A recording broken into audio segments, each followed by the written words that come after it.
Okay, so add display capture. There we go. Oh, cool. This will work while people come in. All right, what's going on Twitter? Oh, cool. Jack Ryan and Andrew Hoffman are already here. Jack Ryan? Is that one of my backers? Oh wow. Sweet. I'm just quickly checking Twitter. Scrolling through Twitter in the tiny window I have cut out where people can't see the thing.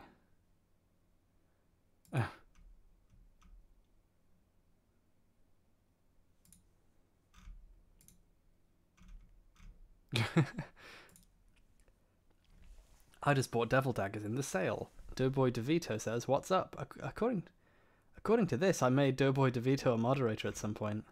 I don't remember when I did that. I'm sorry. Well, okay, so people appear to be here. So already. So the name of the game today is. Do I sound alright, by the way? No one's complaining about robot voice yet, so I probably just sound like my normal terrible self. So the game is Devil Daggers. I've seen a lot of people playing it, but never really played that much of it myself. But then someone gifted a copy to me that I couldn't run, and then someone else gifted a copy that did work to SHAUN, and I have to beat him at Devil Daggers. Okay, he has. Okay, let's. It's not letting me. It's not letting me move the thing. Hold on. Okay. Leaderboards. This is me. This is me right there. The game is lagging in a very weird way that's a little worrying. I should not be dropping frames in this game. Okay, no, game capture on. Okay, it's working now. Okay, good. Fixed. Oh, no, no. Just unfixed. How about this?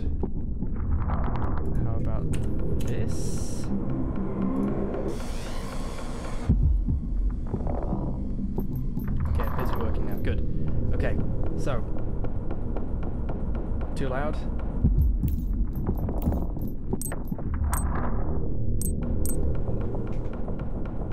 Wow, that is loud, yeah.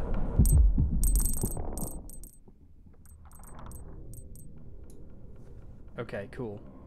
Right. Good. Now. That, noise is important to hear the demons behind you. Yes, I'm gonna keep it like this. Okay, basically, look. Look. This is me and the leaderboards. This is my friends list. I'm down here near real Ryan Gosling. And fucking SHAUN right there. Earwicker is right there. 8. Fuck that guy. I'm gonna beat his score. Also, up here is Cool Skeleton 95, the person who initially bought it for me, but it wouldn't install for some reason. Someone else had to buy it for me. So, I'm gonna kick SHAUN's ass in Devil Daggers. That's my objective tonight. Oh god, the mouse sensitivity. I forgot to change it. Okay, hold on. Mouse sensitivity.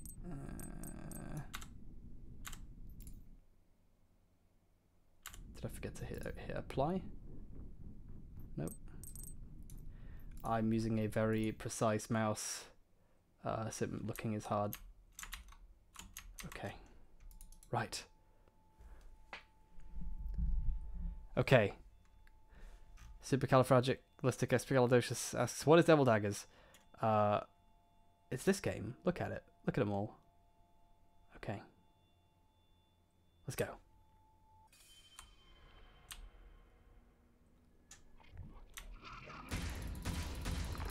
I don't know any strats for this game, so if I die a lot, it's your fault for not telling me.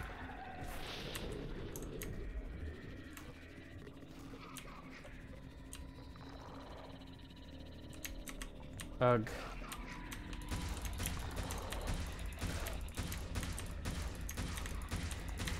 Shit. Okay, where's SHAUN? Little fucker. 75,000. Okay, I've got to beat 75,000. I have 46. Okay, I just have to get like 2/3. Jump. Oh shit. Jumping is a really great strat. Okay. Let's try that again.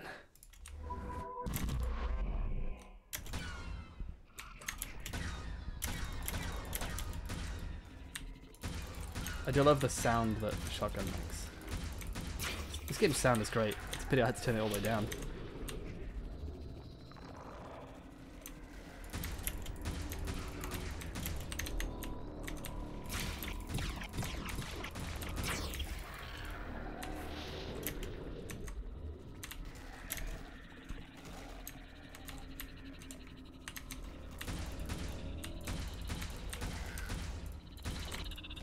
That was close. That was stupid of me. Oh, it's one of these things. One of these fuckboys. Oh, shit!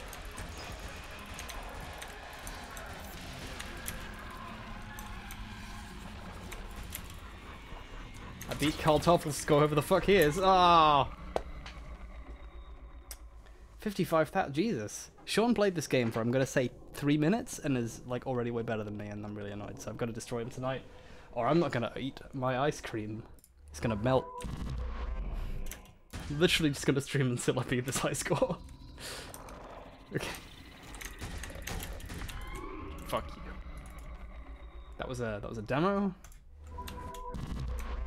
Wait, hang on a second. Karl Marx! Oh, that little fucker thinks he can beat me.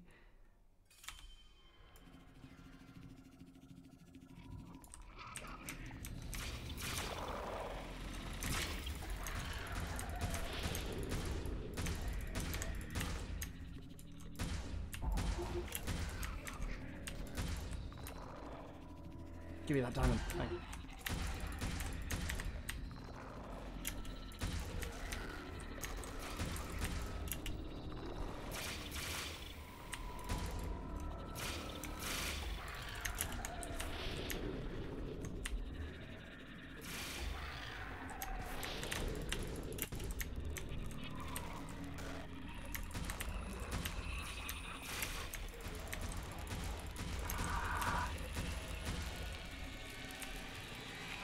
The legendary H-bomb says very little and dies over and over streams.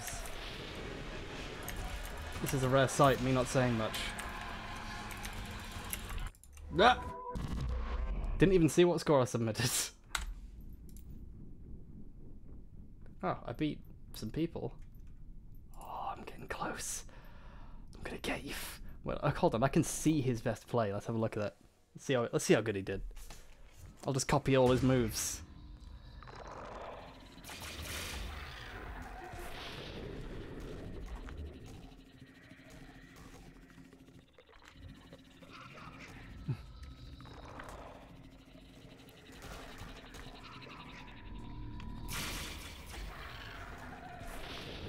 Do these demons represent capitalism, H-bomber guy? No, I'm afraid not. There isn't enough textual material in this game to discern what these creatures represent. Oh yeah, Meech, I beat you. Meech is in the chat, the person whose score I just beat. And that is why we will never be friends. Okay, so pro strat, run around, shoot them with the gun, and do not die. These are lessons that have been learned from this playthrough. Let's all point and laugh at how Sean dies. Oh, I didn't even know there were beetles.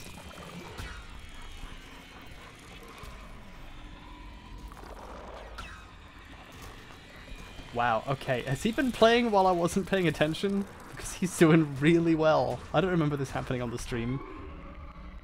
Ha ha. Look how bad he is at the game. Only shoot when you need to so the gems fly into you, loser. Oh, fuck. Someone just told me the secret. You're gonna regret that.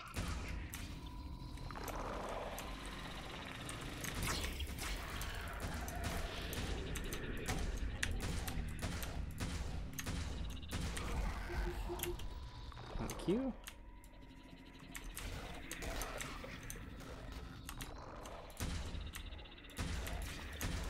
I thought this is one of those shoot constantly to win games. Turns out it's one of those shoot less constantly to win a bit more. I'm gonna try and not kill any of the big spires and see what the hell that does. It probably means you die. Oh, I can hear things running. Oh, it's one of these fucking guys.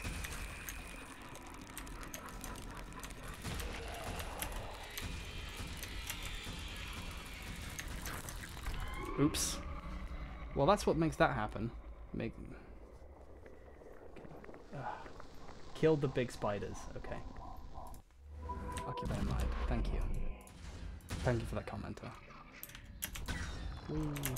Whee. You there. Okay, what are you doing? Get back here. Hey! Stop it!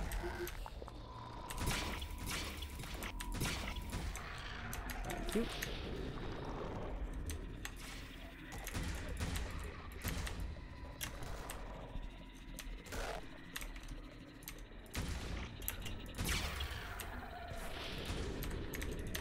Ah!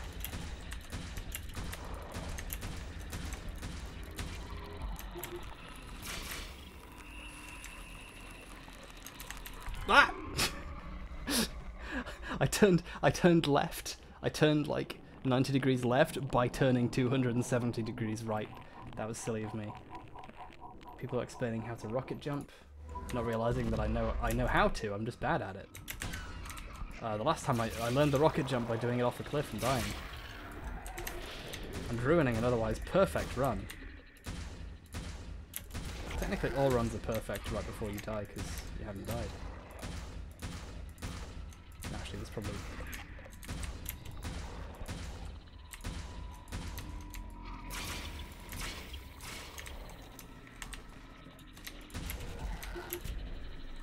Oh jeez. Just upgraded my fucking guy. My arm got more army. It's all that not clicking I've been doing.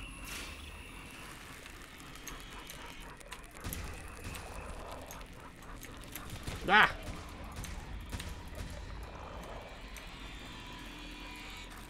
Give me a gem. Ah! Ah!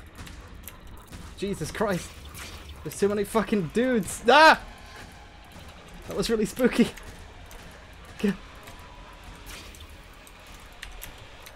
Ah!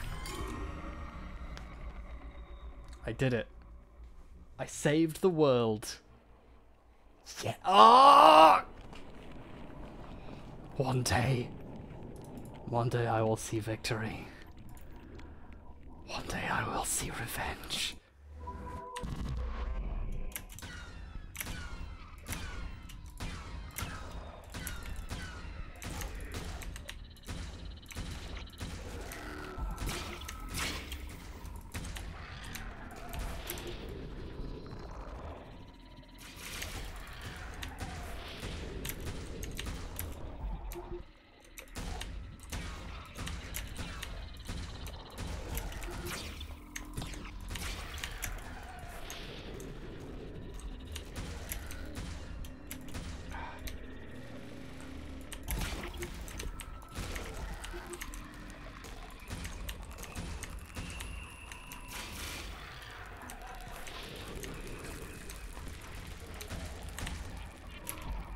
Give me your fucking body, child.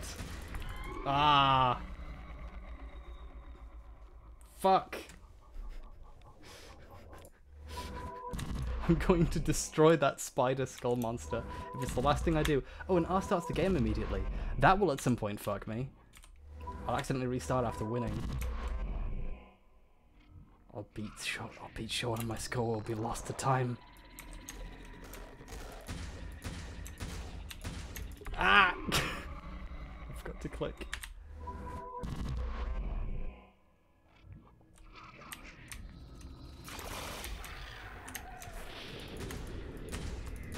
Smell you later.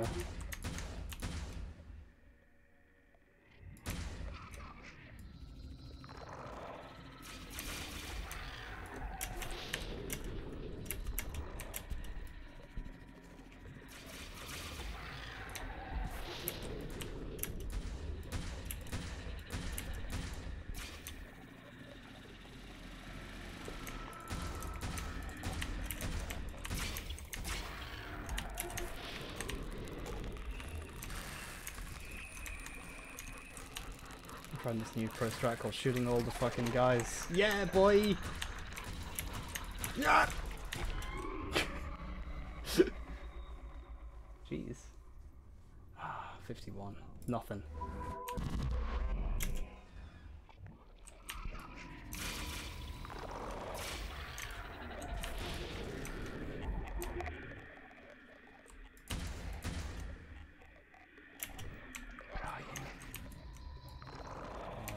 See you, baby. Thank you.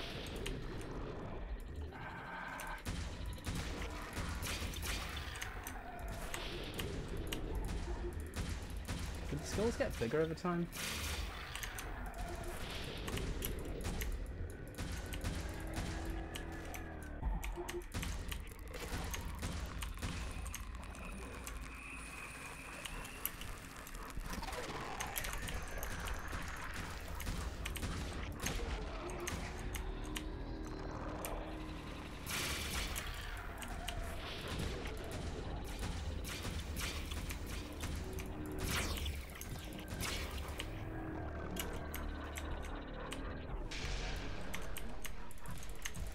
Oh, I don't know what that was, but it looked good. Oh, I almost did the thing. HBOM, answer our questions. You're obviously not very busy. I can't see them because my eyes are busy, like, melting as I stare. I'm losing myself in the game. I'm experiencing that thing that people experience when they phase into the game. I'm trying to focus on kicking my friend's ass. Bunny hop to survive, collect gems to shoot better, don't die. Focus on spawner enemies. Yeah, that's what I was thinking. If I just shoot the thing that spawns the enemies and then ignore the enemies, I'm going to try that. That might kill me because it'll just have a bunch of these guys on screen. I'm like 100% sure the skeletons get closer, but I don't actually know.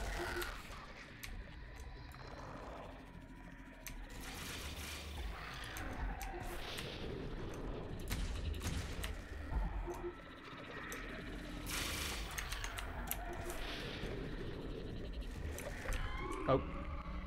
Well, I suppose them killing me is the problem, but something causes them to, like, get bigger at some point, I feel like. Unless I'm just, like, starting to hallucinate.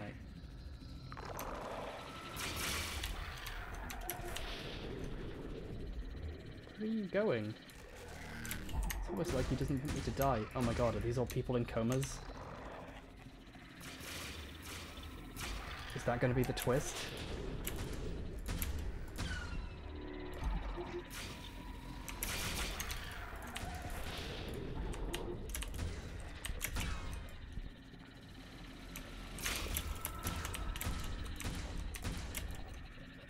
Give me a fucking gem. I'm scared of the noise. There's a spider noise happening. Ah.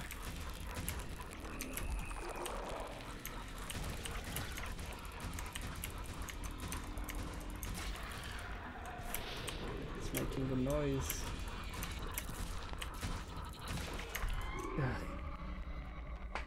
It is possible to jump in the game, and you can also bunny hop to get higher, and that's apparently a good way to survive, but I'm not yet pro enough to dodge them. They're ever so slightly faster than you. I know, but if you run in like circles, they can't keep up. So I will destroy this man. He must have kept playing after the stream ended, because there's no way he did that good on his first playthrough, that little fucker. There's no way he can beat me. I have to be better than him at something, and it's certainly not chess.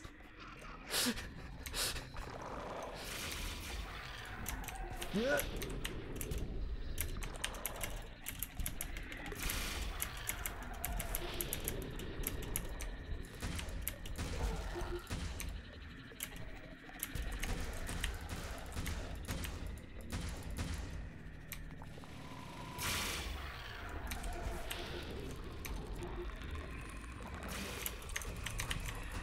Oh.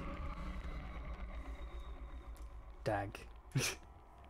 Did he do it on the stream? God damn. One of these days. I have no input to provide. This game is too hard for me to give interesting colour commentary or answer questions. This is the worst stream I've ever done. But it's necessary.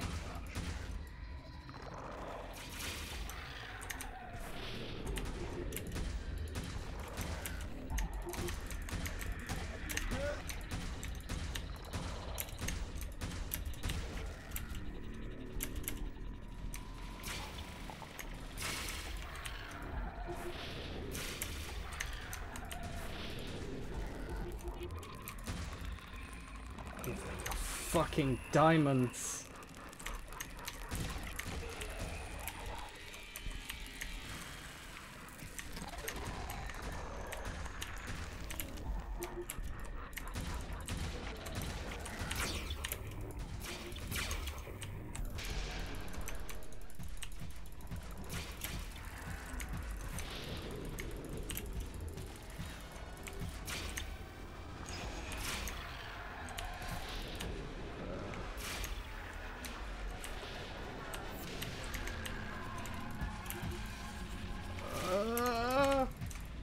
I'm scared.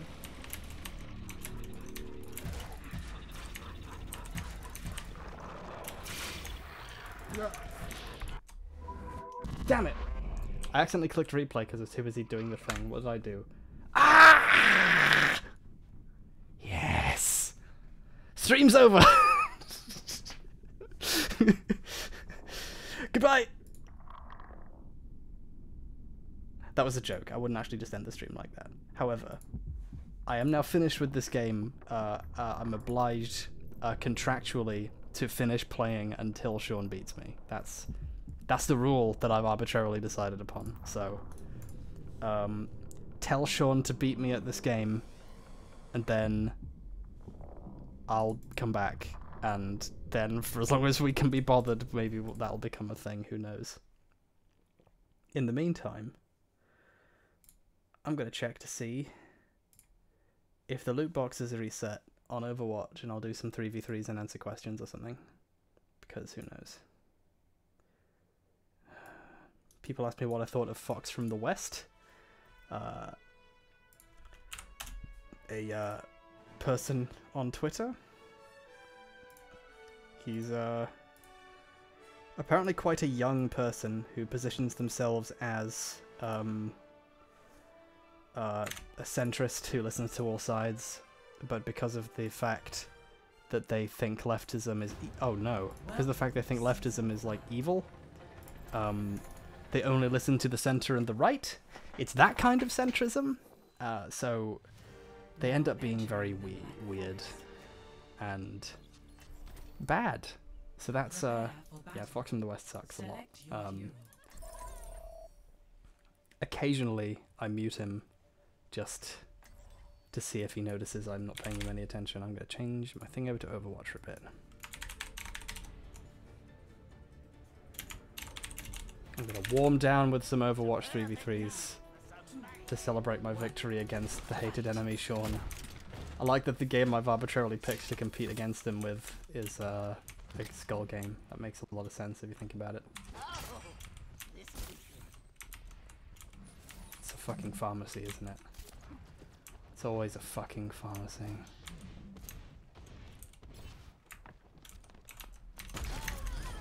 Well, not anymore, fucker. Oh, it wasn't. It was just a regular Pharah who I murdered.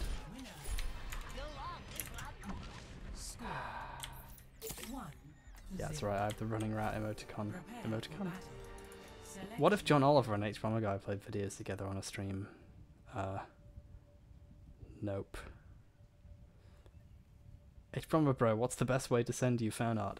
Just, you know, at me on Twitter. And if it's lewd, DM me on Twitter.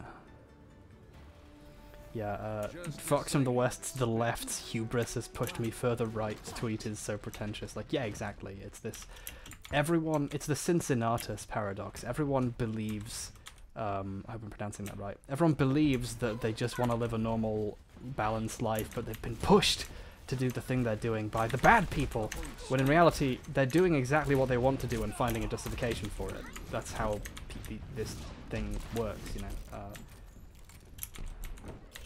I at least attempt to be honest in saying that I do what I do on purpose because I want to. If what I'm doing is bad, then, you know, that's my honest mistake. It isn't the right's fault for pushing me further left by being bad or whatever. Have you played Nier Automata? Not as much as I'd like to.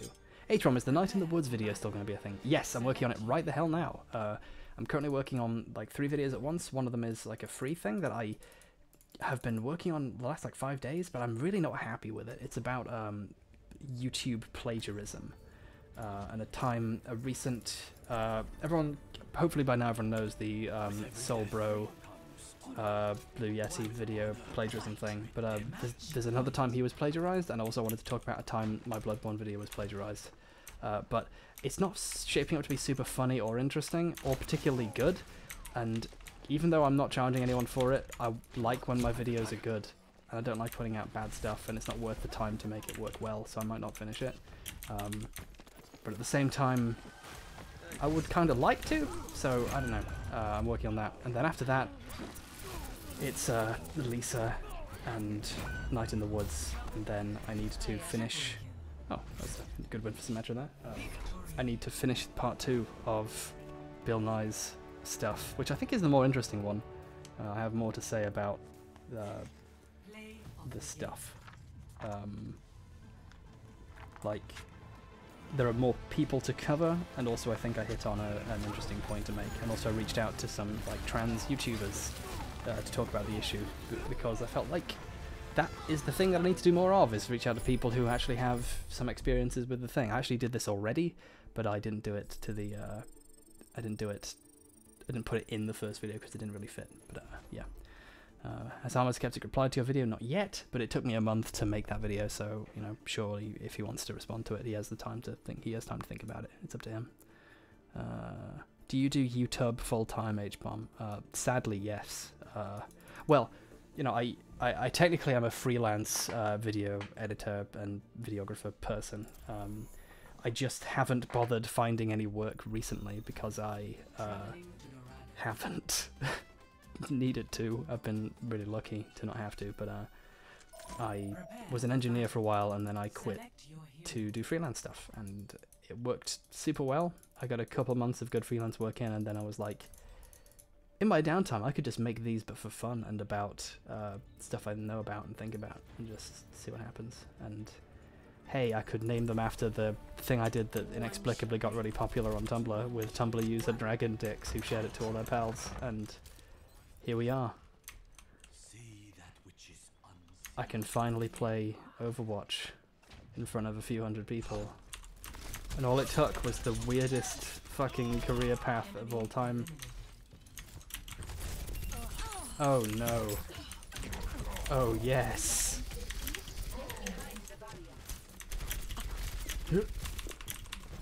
That was what we call a bad play in the Overwatch community.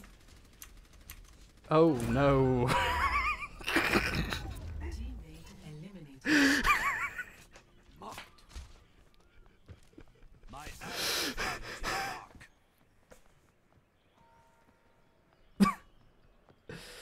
Adam Parrish asks, did your Sherlock video... I can't believe we won that round. Did your Sherlock video get you a lot more subs? Yes, it did. I think like half of my subscribers come from the Sherlock video. So, yeah, that happened. I'm glad my media analysis stuff does well, because it's the stuff I actually kind of enjoy doing more. But at the same time, that makes it more necessary to do the other stuff I do, because I don't really do it to get popular. I do it because I think it's worth talking about. And it's my chance to prove to myself that that's why I'm doing it, because I could easily, you know, make a living, per se, talking about Sherlock Holmes or whatever, but I knew that it would do pretty well. Like, my long videos tend to do well, and media analysis tends to do well, but it's always a little bit shocking how well it does. Especially in regards to, like, Fallout 3, the Bloodborne, Dark Souls 2 to a lesser extent, and Sherlock, just like, the response is always a little more than I expect, and that's always nice. Dark Souls 2, not so much. The response was, there were more negative responses, but I kind of enjoyed that anyway, so it's fine. With each video I make, I find myself immediately hitting on all the things I would do differently if I did it again. That's always quite nice to do, just to emerge from a project and then be able to go back and do the next one, you know. So I feel like I learn some kind of significant lesson each time.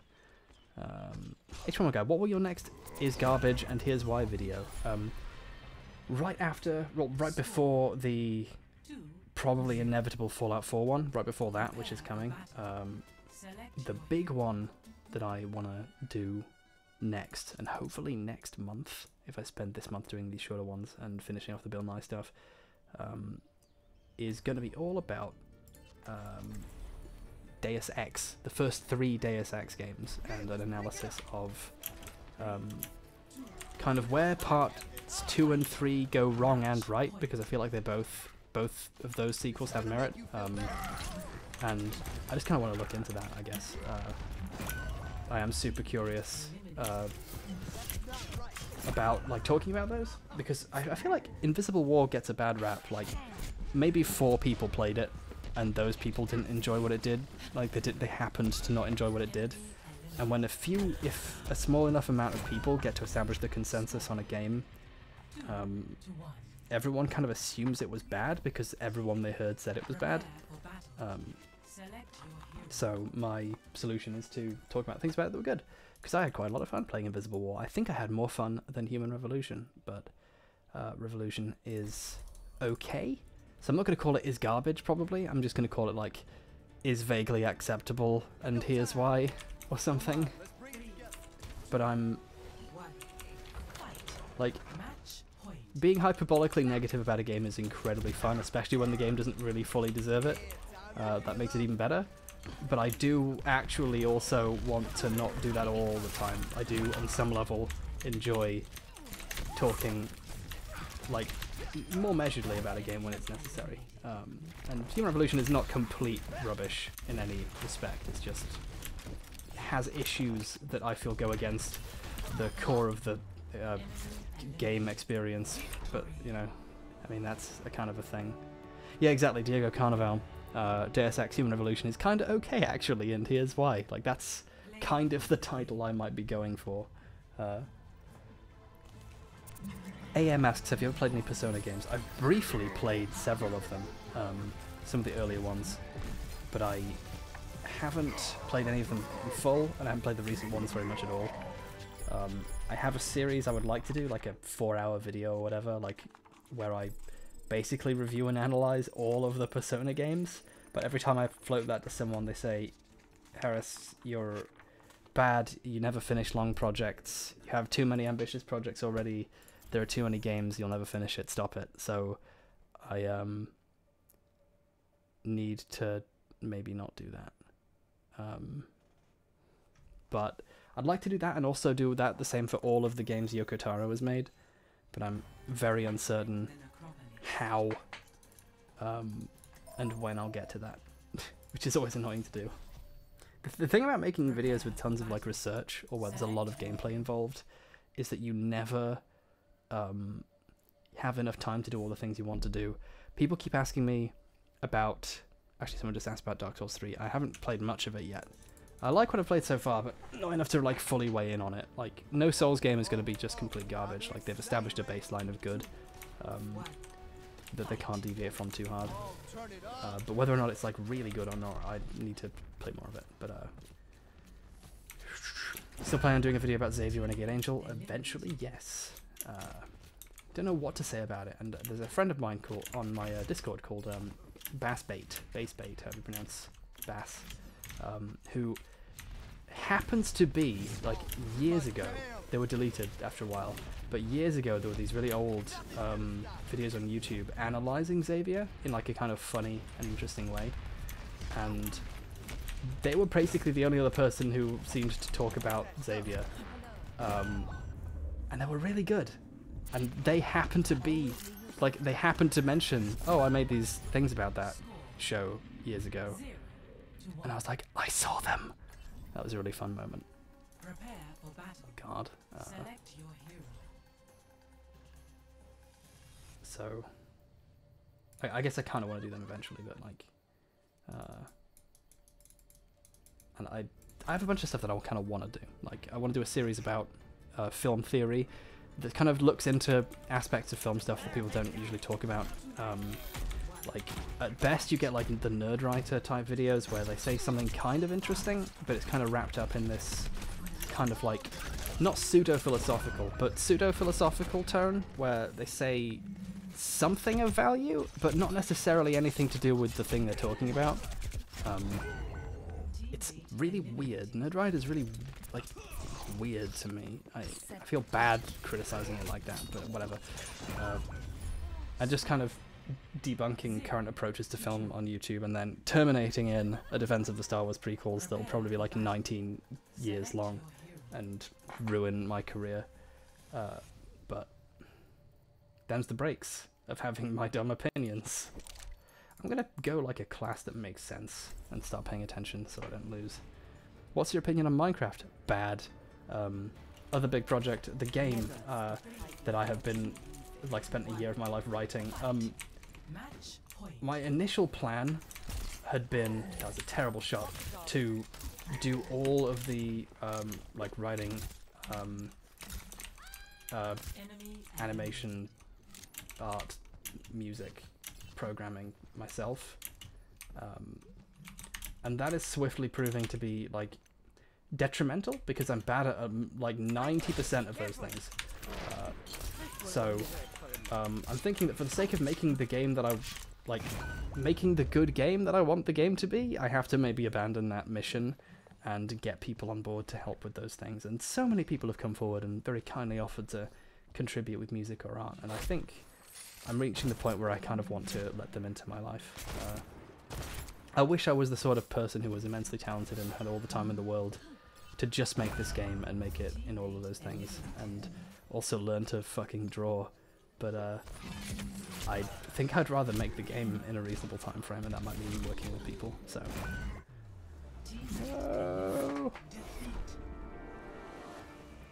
which one was the first video game I remember playing? Doom, probably. I remember my dad got like rented a PlayStation 1 or borrowed a. It might have even been like a 3DO or something from someone, and bye. It fucking saluted me.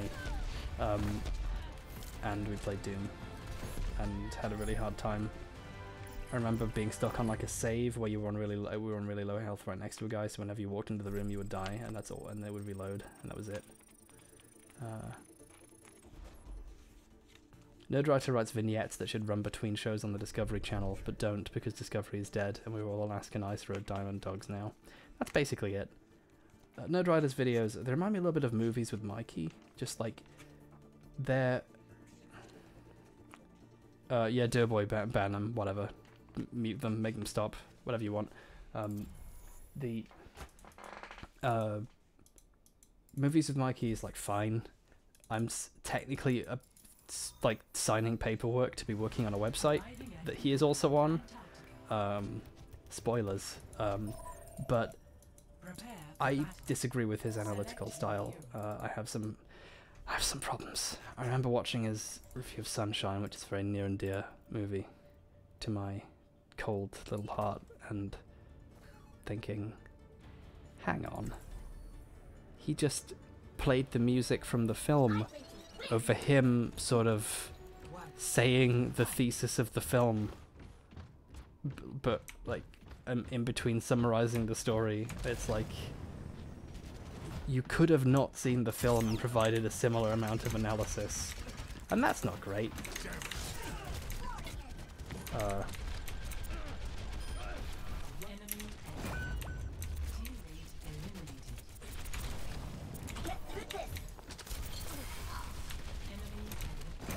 Oh, great, great, great.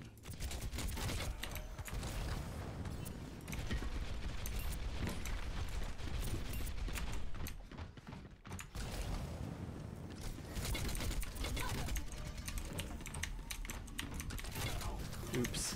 Well, I'm probably fucking dead now.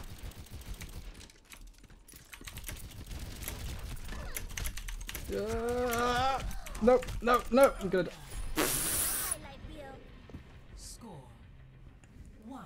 Do you think current media criticism focuses too much on the media's form rather than its meaning? I don't think it's that simple. I think current media criticism focuses too much on being bad and dumb. That would be my general problem. Sorry. No, I think it focuses too much on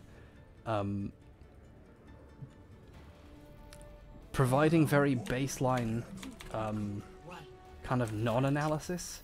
Like, you see people out there saying like, oh, the baddies in Mad Max represent toxic masculinity. Like, yeah, but that's not saying anything. Like, the movie is about men who are bad, or do bad thing. It's like that's 90% of the fucking films. We make films to criticize men. That's why we make them. Like, the actual qualities of the film are the things that talk about these issues in like direct, actually valuable ways and say things, right? Like, oh, the doughboys, you know, they're all white for a reason, because not because, you know, oh, they're white because, you know, white people, but because they're literally ghosts of the past. They are haunting the present with their I fucking won the game. Did you fucking see that? Did you fucking see that, baby? Did you like my fucking corpse won the game because it obscured that goddamn thing? Holy shit. Did you fucking see that? Okay. Wait, did we win that? No, because that was him. No. No, wait, no. I lost us the game because that was the enemy's trap. No, so, you know, like, Fury Road is about a lot of things, but they're things that the kind of really baseline analysis doesn't do, where they accept the premise of the film, where it's about these people who are bad, but they don't talk about what makes them bad or why in the specific ways that I feel are warranted by the film. I've gotten to the point where I can almost predict the sorts of analysis that I'll see from like mainstream critics of things, where like, oh, they're gonna say this represents that and that's gonna be it. They're gonna just assume that's analysis.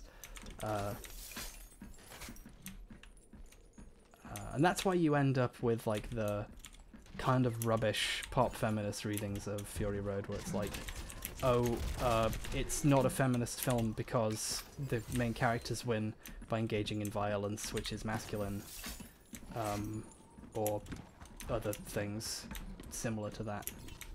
Where, like, yes, but no. Like, Tom Strohan asks, H1, have you watched Okja yet? Yes, I have. I watched it yesterday. It's really good. And that's a perfect example. Like, people can go, oh, it's about the evils of factory farming. Like, yes, a good portion of the film takes place on a factory farm. Fucking of course it is, you idiot. It's, you know, it's about so much more than that with all the rest of the filmic qualities of the film. Those are things that I want to talk about more and focus on. So I have a piece planned out that's all about ghosts and how ghosts are... the point of ghosts is that they're something that's not really there, in the sense that, you know, they're not corporeal, but they embody something that is still there. Like, one of my favourite books is The Turn of the Screw, which is a story about a woman who believes she sees ghosts. And the ghosts are quite explicitly the woman's fantasy. She's obsessing with them. But the actual things the ghosts represent, the things that cause her to hallucinate them, are real problems. And the ghosts end up being real without being real, as it were. Quick question, did Soldier get nerfed? No, I'm just really good at killing Soldier. Or dying as him.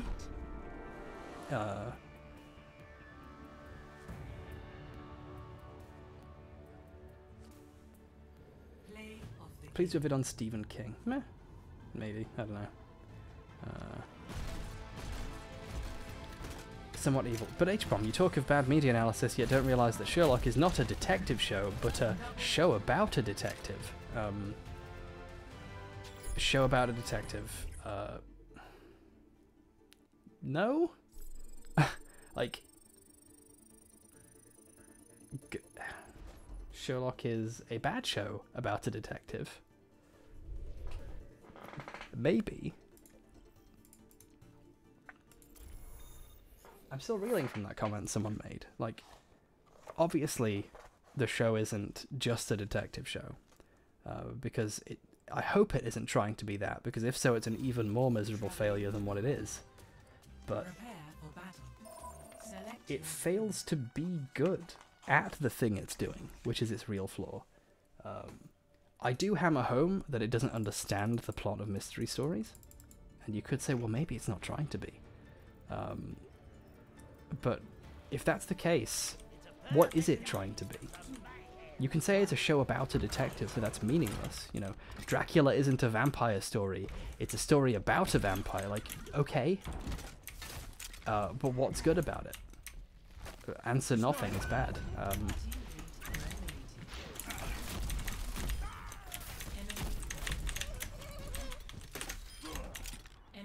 Oh, nice. We got him.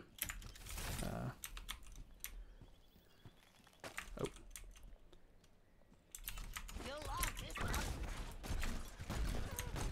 Overwatch isn't a first-person shooter.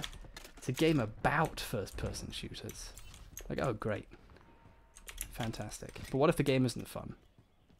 Answer, you fucked up, Steve. You fucked up, Steven. Okay. Sherlock is about 45 minutes long. Hey Tromaka, what are your thoughts on atheists who, for example, were raised in a Mexican culture, in a Mexican Catholic family and wear rosaries because they... Picking a character. Yeah, hands out, time to die. Because they see it as a cultural symbol more than a religious symbol. Yeah, I view religion as an expression of culture more than anything. Like, I don't think there's anything particularly wrong with having or expressing a religion. There are things that can be wrong about it.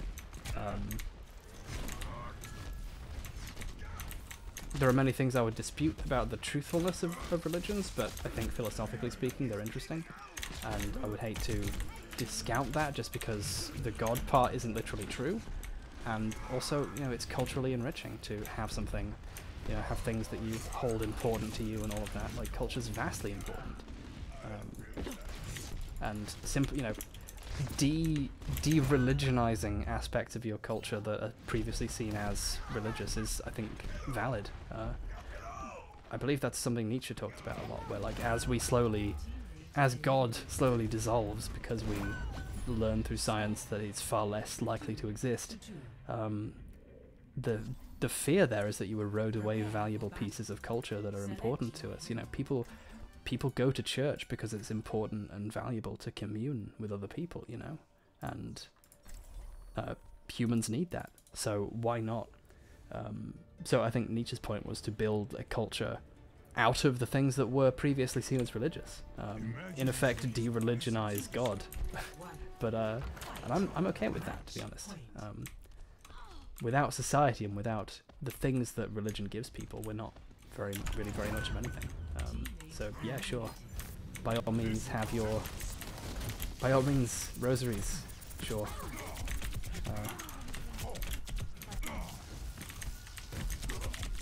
You know, I grew up with a lot of people who had crosses on them, but didn't actually necessarily believe in the thing that the cross represented. You know, it's just a thing that we have.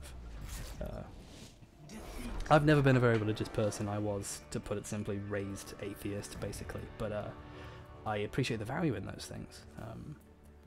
Play of the game. They're worth having, I guess. Jesus. I quite like the plays of the game that are just Farah repeatedly shooting rockets into people until they're dead. Like, there's something visceral about just every plausible second of shooting someone with a rocket as being fulfilled. Are you ever going to do a follow-up video on why you love New Vegas and get into the meat of it? I got this question every stream, and yeah, of course. That'd be a really good lead into the Fallout 4 one. I should do that. Just do a 20-minute thing about all the good aspects of that game. I'm going to get a single loot box and then I'm going to probably finish streaming. I want to eat my ice cream. It's probably melted now. Oh god. You know, when you do this for a living and you realise that there are people out there who like want to find out all the worst things you've done so they can like tell everyone. You think back to all of the bad things you've done, and in case someone could like get you for it, you'll think like, have I committed any crimes that I need to prepare to be dragged on, you know? And I just remembered one that's relevant to the ice cream discussion. I had a friend in university called Laura, and she had some Ben & Jerry's cookie dough ice cream in the freezer, and I forget why. We were arguing about something stupid. So she went to bed, and about 3 a.m. I took the ice cream out of the fridge, let it melt, took out all of the cookie dough pieces and ate them, and then put the ice cream back in the freezer. And unfortunately, like the very next night I bragged about doing it, so everyone knew it was me, and I had to buy in more ice cream. But I remember thinking, this is the most badass, devious thing a person can do. I'm so cool. I was a big piece of shit. God. Definitely the low point of my life. Surprise, fucker! Shit! No! No! Score 0-2. Prepare for battle. Select your hero. What flavour? Cookie dough flavoured. Cookie dough flavoured Ben & Jerry's. The exact kind I have in my freezer right now. It all comes together. Who am I playing? Torbjorn! Okay. Now is the time. I need this loot box. I can taste the delicious loot. The delicious ice cream. Shit. No. Give me my... No. No. No. No. You monster. Enemy eliminated.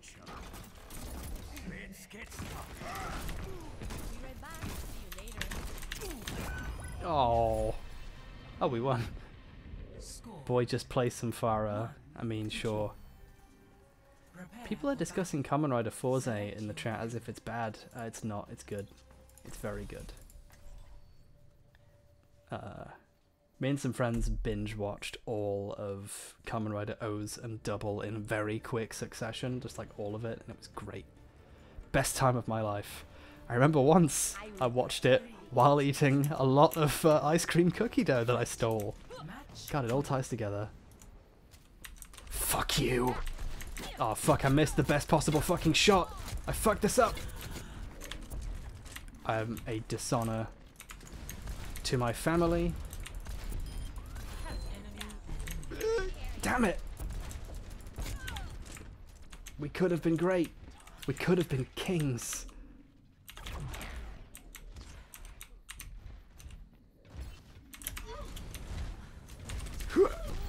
Damn it!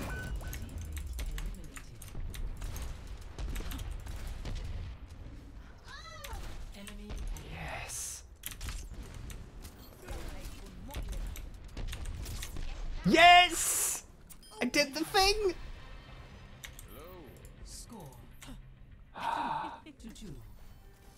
I feel so happy with myself now. Select your I earned my stripes.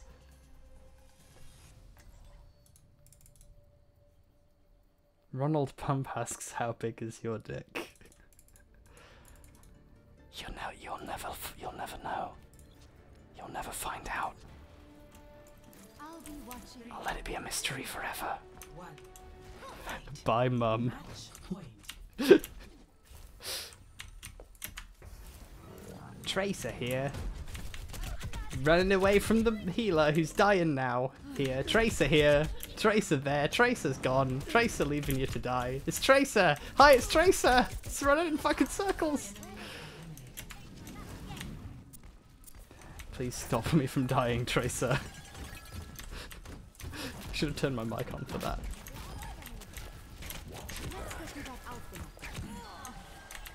Next time Tracer gets hurt, I'm not healing her. Not in this game, in a different game. A different Tracer will be punished for this. Enemy eliminated. Healing stream engaged. Get back here so I can heal you. What are you doing? No! You fool! Teammate eliminated. Well, Victory.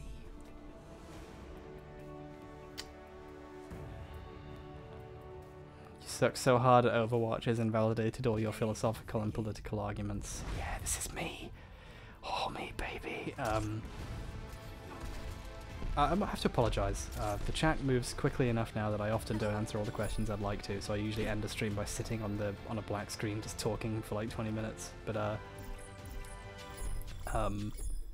yes, I do watch Steven Universe. Haven't seen it in like 3-4 months since like it came back the latest time. It's good. I liked what I saw of it. Apparently it gets worse or better or something. I don't know. It was fine. Yeah, there were a lot of good things about it. There are things about it I liked more early on that then kind of go away as it gets more interested in its story, sort of like an Adventure Time type thing, but that always happens. It's inevitable. You know, the thing about good shows is that they're not always good forever. That's life. Guy, have you ever received serious harassment threats or otherwise in any form? I have, but I don't really talk about it very often because I feel like you have the power to decide what the discourse is around you, and I'd rather talk about positive things or continue to perform the criticism that causes people to threaten me than act as if threatening me will work. Because if you imply that, people will do it more even if it doesn't, and that's just annoying at that point. So I just don't bother talking about it that often. I've had people message me implying that they know things about me that I wouldn't want to get out, but it's never clear what it is, and I'm fairly certain I have no major actual things I need to hide from anyone. I'm kind of lucky in that I've not committed any crimes to my knowledge, so I just kind of ignore it.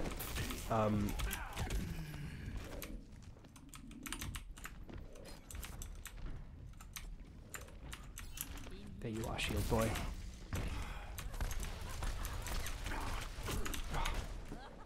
Just me and Junkrat. Well, just Junkrat really, I'm already dead. Look at my health. Prepare to die. You fucker! That was really funny. Oh yeah, what about the cookie dead? That was technically felony theft.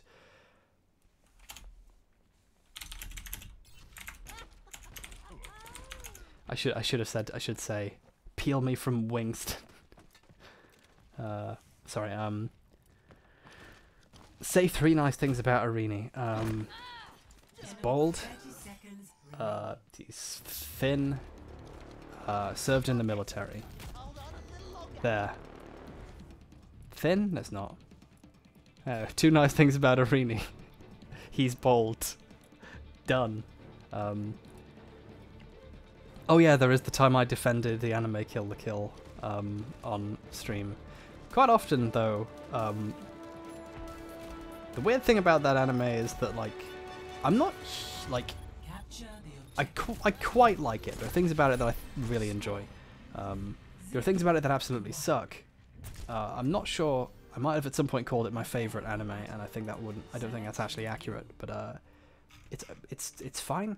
I think I talk about it the most because it's the most weirdly reacted to show, in my opinion, and I enjoy talking about shows and the reactions they get. Like, I talk a lot about the film Man of Steel, especially on forums, and honestly, I'm not like the biggest fan of that film, but the fact it's responded to often so badly is what makes it kind of an interesting intersection of art and interpretation to talk about. You know? The reception of a show often, or of a work, often dictates what makes it interesting to talk about. So often I get a show where it's like, oh, this is a thing a lot of people are very mad about and you shouldn't really talk about it much, but that reaction is precisely one of the reasons why it's worth talking about. So I end up defending a show a lot for that reason, and then looking like I'm some kind of mega fan. So there's a lot of like Something Awful forum posts out there of me defending the show, and a lot of those posts were in GBS, where I was kind of pushing it on purpose to try and mess with the people there, but I don't think I ever outright said anything I don't actually believe, so I can't exactly say I was joking, and it would be disingenuous to pretend I was. But God, that's one of my things. So I occasionally get people who are like, oh, I've seen those posts, you're a fucking weirdo. It's like, yeah, I'm weird. I don't think I've said anything that bizarre in them.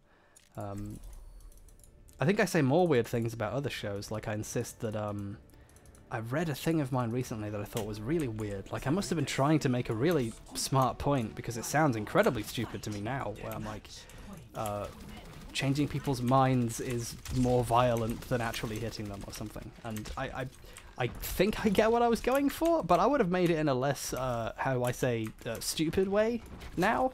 I don't know. So yeah, I guess that's my crime.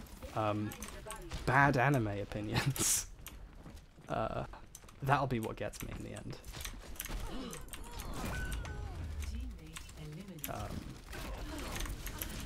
Or possibly being bad at Overwatch. Great. The heal woman died because of my failures.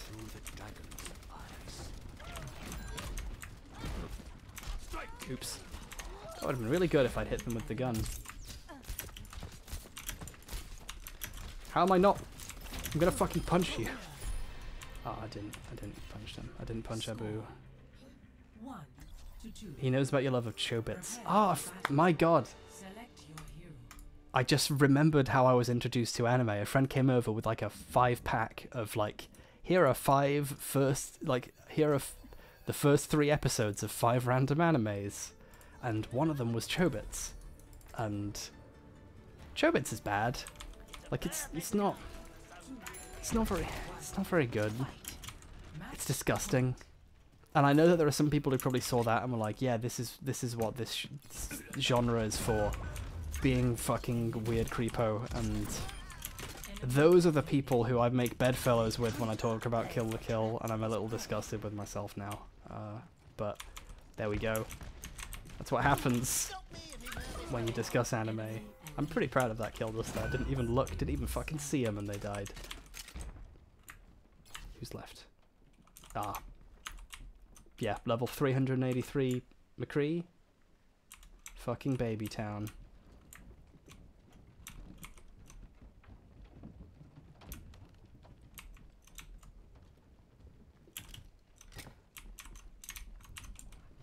Where are you, you little fucker?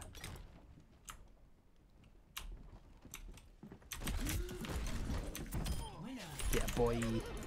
Okay. The other one on those DVDs, the other one was Naruto, which was just bad. I never liked that show. But one of them, the third one, was Haibane Remne, and I was like, oh, this is the good shit. This is what this medium is for. I didn't talk like that when I was 13. I was like, this is pretty cool. They're angels, but not really, and it's weird. That's kind of how I talked back then. I was like, this is interesting. And that was it. And then the guy was like, wait until I show you Cowboy Bebop. And I was like, that sounds like an incredibly stupid show. I'm never watching that on principle, you fucker. And I never did. Just kidding. I waited until like 2011 to start watching it, and then I did, and it was really good. Enemy eliminated.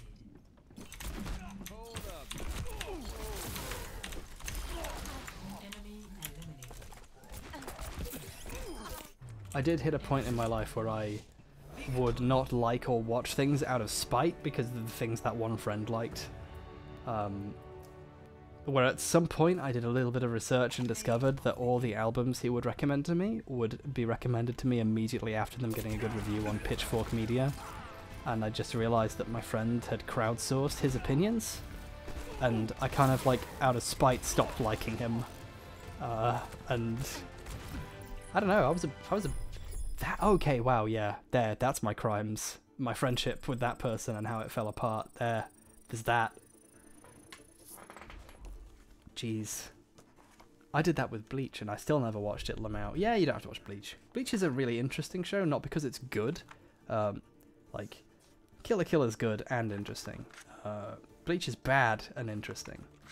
Like, it invents and comes up with so many fascinating concepts and then does nothing for them. Like, imagine if Blade Runner had all the interesting ideas in it, and also more interesting ideas from the book, but then it was just about a guy who shot some robots.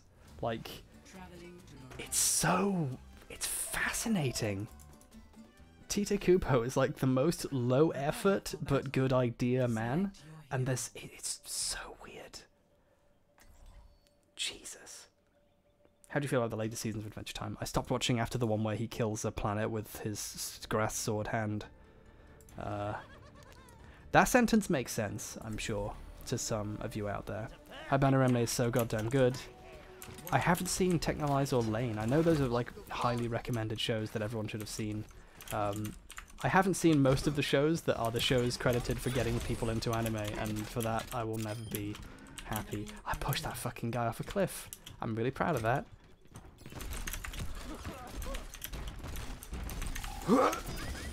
Fuck you.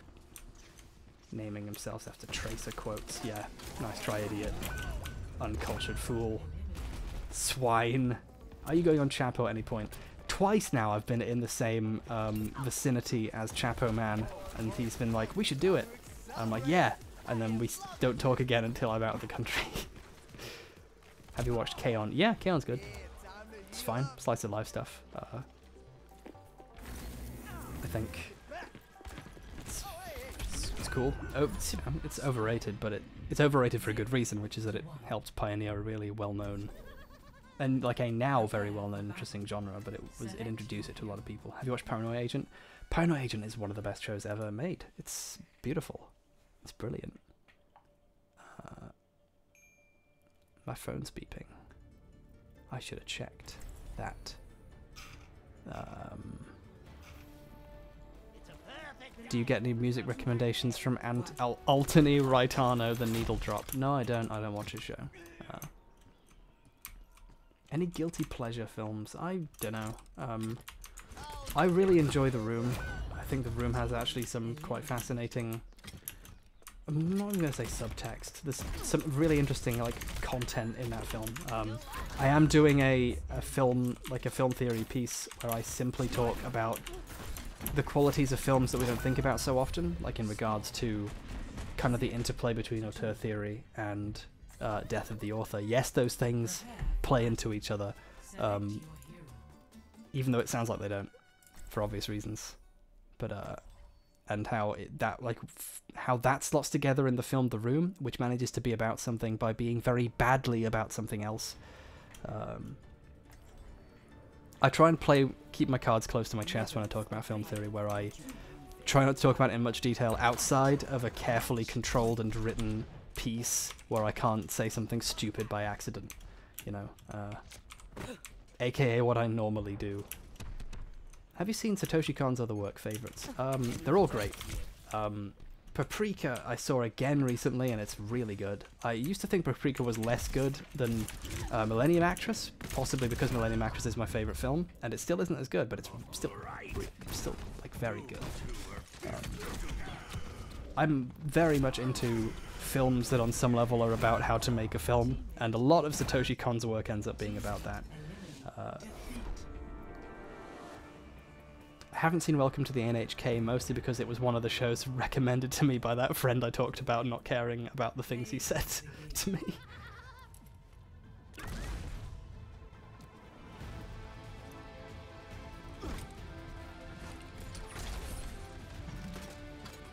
I'm glad you said that auteur theory and death of the author go together, because I thought I was playing fast and loose with them in my grand JoJo video. I'm going to take off my shirt. I'm getting sweaty. Ugh. Trying to win another box. They go together in a fascinating way. Like the key piece of auteur theory is the idea that a film can have concerns and themes and be about something. It was invented as a way of improving the views people had towards film as a medium. You know, this arose in a time when people were like, you can't think about films. It's not a real art form. It's not like paintings. It's not like books.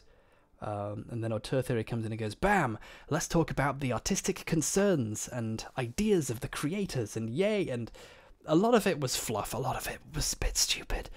But it helped to make film into an appreciated medium. And we owe auteur theory a lot of that. So so it's great.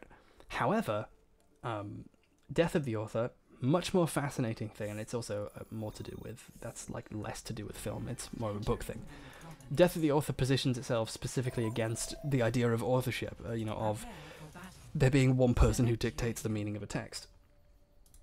So, I mean, Death of the Author is a fundamentally anti-capitalist text. I believe Roland Barthes was actually literally just like an avowed socialist. I might be getting his politics a little wrong there. It's been a while. But,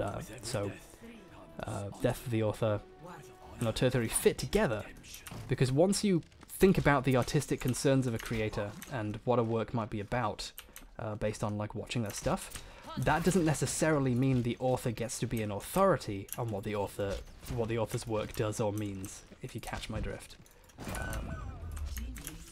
So then you're left with the film itself and thinking about the film and arriving at the meaning of their work through the through the means of actually just watching it and thinking about it. And that's really kind of fun and interesting. He's there, isn't he? Yeah, he's gonna knock down the fucking hole. I'm loving Lindsay's The Whole Plate videos on Transformers, says Scott John Harrison, and yeah, they're really good. I don't think I've seen the latest one. I'm always careful to watch things about analysing Transformers because I want that to be my deal. But they're really good. I recommend them. So yeah, the interplay there would, like, my example for the room is supposed to be about a guy whose life is ruined by this woman, and so the woman is quite overtly this weird, evil person who makes no sense and just kind of pragmatically ruins this man's life for seemingly no reason. And inadvertently, the film is about the failure of this person to understand why he didn't do so well in his relationship. The story is notably based on a real breakup, and you can tell it's based on a real breakup because you can see why the breakup would have happened. It's right there on the screen. The guy doesn't understand women, and perceives them to be these like weird people who are out to ruin him for reasons he doesn't understand. And anyone who sees their breakup from that perspective was already bad in the relationship to begin with. They were already fucking up. So The Room is a film about how Tommy Wiseau doesn't understand women, and it's incredibly honest about that problem in a way that I think I appreciate, and is perhaps a little bit more straightforward and has more to say about men and their preconceptions of relationships than films that actually manage to do that on purpose do. So I think that's a fascinating subject.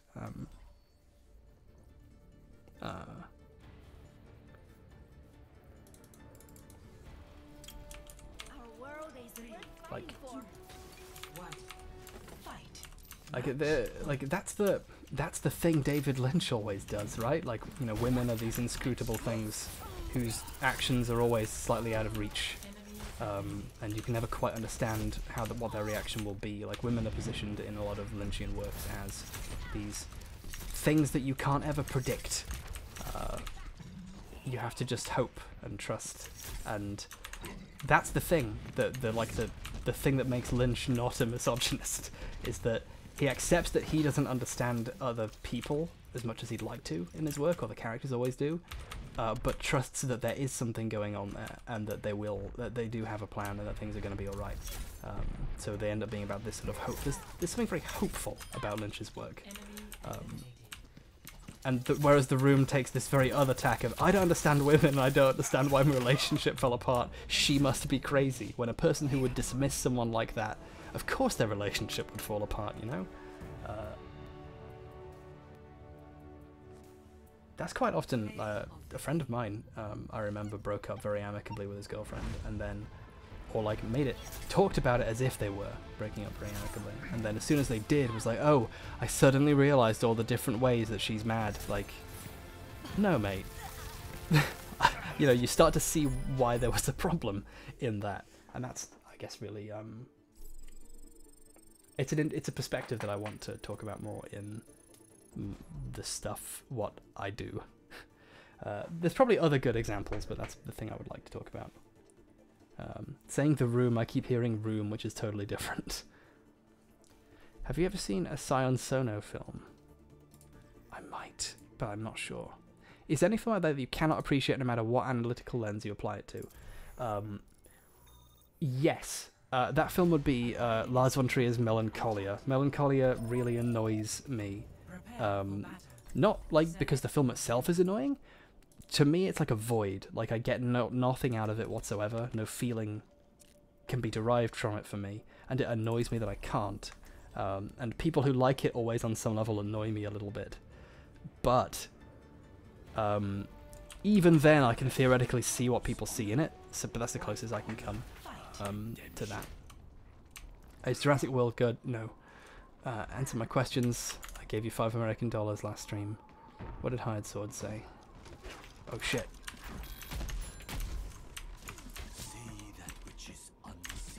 You fucker. Shit. Okay. A guy wanted me to answer his questions. How do you feel about Ex Machina? I've seen some film snobs say they dislike it and won't talk about it, but never giving good reasons. I like Ex Machina quite a lot. It's very... I think its ending is really interesting because I didn't think they would do the thing that they did with it. That's a very weird sentence. It's one of those stories where it has a surface meaning that a lot of critics will go, it's really simple, and they'll dismiss it. So I can see why critics would dislike it, because critics are bad, but it has a more interesting meaning, or a more interesting story that's actually going on, and that one's kind of... People are sarcastically defending Melancholia. What if you're supposed to feel nothing? Like, exactly, like, there is an argument that the film is very good at what it's doing, but I'm past the point where that to me is an achievement, but I don't know. People can like Melancholia, but I really don't like it, and I'm sorry. That's my failure. The only film that comes close to Melancholia for me is Last Days, which is also a film about depression and dying and suicide, so it's very much in the same vein, but I even like that film more, partially because I appreciate that it was trying to make me feel depressed more, whereas Melancholia has these moments where you're also supposed to appreciate the beauty of the thing that you're not supposed to feel anything about, and I lose interest. But in any case, someone asked, oh yeah, Ex Machina is pretty good.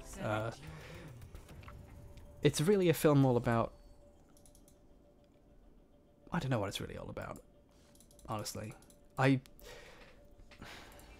Machina's complex enough in what it's doing that I can't easily offhand write it off the way I do in my normal bullshit fake analysis that I always do, according to my critics. But it's good. I especially like the scenes that are about that guy saying, hey, like that guy deliberately misremembering the comments of the person he's studying so he can believe he just got compared to a god. That's what the story's about. It's about how we live in imaginary worlds even as we live in the real world, because we're always filtering it through our own perception. So we have a man who desperately wants to be seen as a god, creating creatures that desperately want to be seen as people, and that, you know, you could argue that that's a metaphor for actual relationships between people in real life or whatever. It's a film I'd like to see a second time. I saw it in a theatre with someone who was very sick, so I kind of still associate the film with that experience, and I'm going to need to see it a second time to really think about it more. Hired Sword says, I'm assuming you like Black Mirror, H-Bomber Guy. I just realized I waffled about Ex Machina there. I need to see it again now soon, just so I can come back to it and make up for that horrible travesty of an opinion. Black Mirror is very good. I think it's underrated. People go, I saw the twist coming. Like, yeah, of course. The beauty of these things is never actually the twist. It's the effect that the story has on the characters and your perspective on the issue. Like, there's that recent one, what was it called? The one that was all about the guys, the ladies, going to a wedding and her social media status was falling. I think it was called Downfall or Decline or something like that. Something about stuff that was falling down. And, like, of course the lesson is what if phones but too much. Of course the lesson is social media is not good for you. Like, yes, congratulations, you solved it. Spoilers, the film's actually about how you deal with that, living in that world which we already live in, by the way. And the solution is to embrace authentic experiences and get mad at people. And no, just accept that you're really psychotic, and you're all, you know, no matter what you do, one day all of us are gonna be that weirdo covered in dirt at a wedding. Nosedive, that's it. That's a really great name. I really love the way that the becomes part of the soundtrack as she sort of loses it more and more. I think that's a really clever, just piece of design. But like that whole season is really good. Like the one where you take a drug, not a drug. Is it a drug or it's a brain hack? I'm remembering the Twilight Zone episodes and Outer Limits they're based on, but where you know you perceive these like normal people as monsters because it makes it easier to kill them. Like that's a very common real thing. Like people in war, you know, attempt to recognitize people's perspective of the enemy in a war to make them easier to kill. Like that's a thing that happens. You know, psychological warfare is for your allies, not just for your enemies. And so, like, of course the twist is obvious. What makes it interesting is, what do you do living in a world where that happens? The more common version of that is, like, the soldiers are fighting a war against bugs, and they don't take their medicine or they run out, and the bugs are people, and then they approach them with open arms and realize they can have peace, and then the other people shoot them to death, because they're also on a similar drug. Like, so obviously there's the baseline, oh, it's a twist there. But the actual story is an interesting one, which is that in warfare, these people aren't necessarily your enemies, you know, they're people like you. But they're also convinced that you're an enemy by other means. Like, it's a deeper story about misunderstandings in warfare.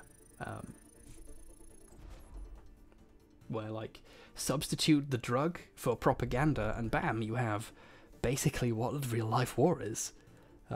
You don't need to take an actual drug and hallucinate your enemy to be a monster for those effects to be real. Knowing the twist basically doesn't spoil a thing. That's the point, basically. And so a lot of people don't enjoy Black Mirror because they kind of don't get that. And I think that's a shame. You know, there's a pulpy fun to that, and also to the Twilight Zone, and I'm the kind of weirdo who quite liked the Twilight Zone remake that had all kinds of problems and kind of just like stole a bunch of previous episodes, but it was just kind of fun. There's one where a guy, he's driving his car and a black guy needs help, and he ignores him and drives away because he's a racist, and then he starts turning into a black man. Oh, like it's so on the nose that it manages to communicate an idea better than like a show trying to be subtle about its themes or whatever. Like Breaking Bad was really deep, you know, it was interesting, good show, whatever, but season 4 is a season of the characters asking if they should buy a car wash. Like, there's problems with a show when that's like a huge portion of its content can be summed up the way I just did. Whereas every episode of Black Mirror is like another like crazy weird thing and a cool self-contained story, and no one buys a car wash. First two episodes of Black Mirror are the weakest one, so it gives a bad first impression. Yeah, that's kind of true. I remember liking the one where he fucks the pig, because it's so on the nose about what it's about, and then it turned out to have happened. Could you please stream Dark Souls 3? That sounds like it would be hellish for everyone involved, especially me. Starship Troopers is the funniest movie ever made. Yeah, it's pretty good. It's way up there. What else?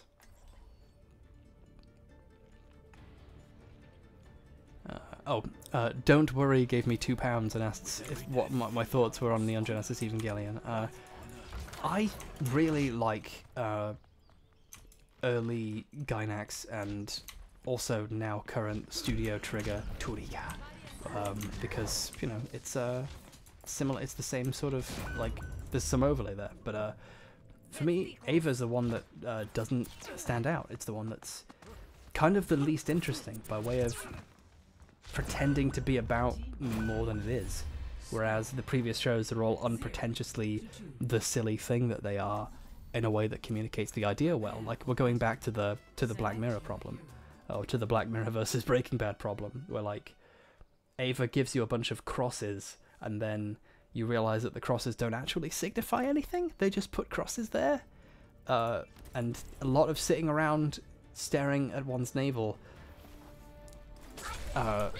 Compare and contrast with like Gurren Lagann, which like encompasses many genres of mecha, like, and manages to be about the effect of media on people's minds, you know, the effect of ideas and stories on people. Like, it manages to be this amazing story, and it doesn't have any cross imagery. Okay, it has a couple, there is some cross imagery in there, but it's actually manages to do things with it. Like, there's like, the difference is so immense that I can never really appreciate Gurren Lagann for that reason.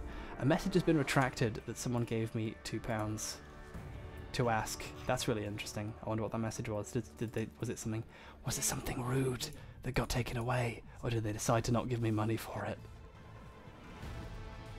That's interesting. I'm curious what that was. Did someone ask me something very rude? Did they have to be banned? Yeah. I'm trying to think of... Yeah, the most interesting bit of Ava is the part where they're kind of remaking it, but not really.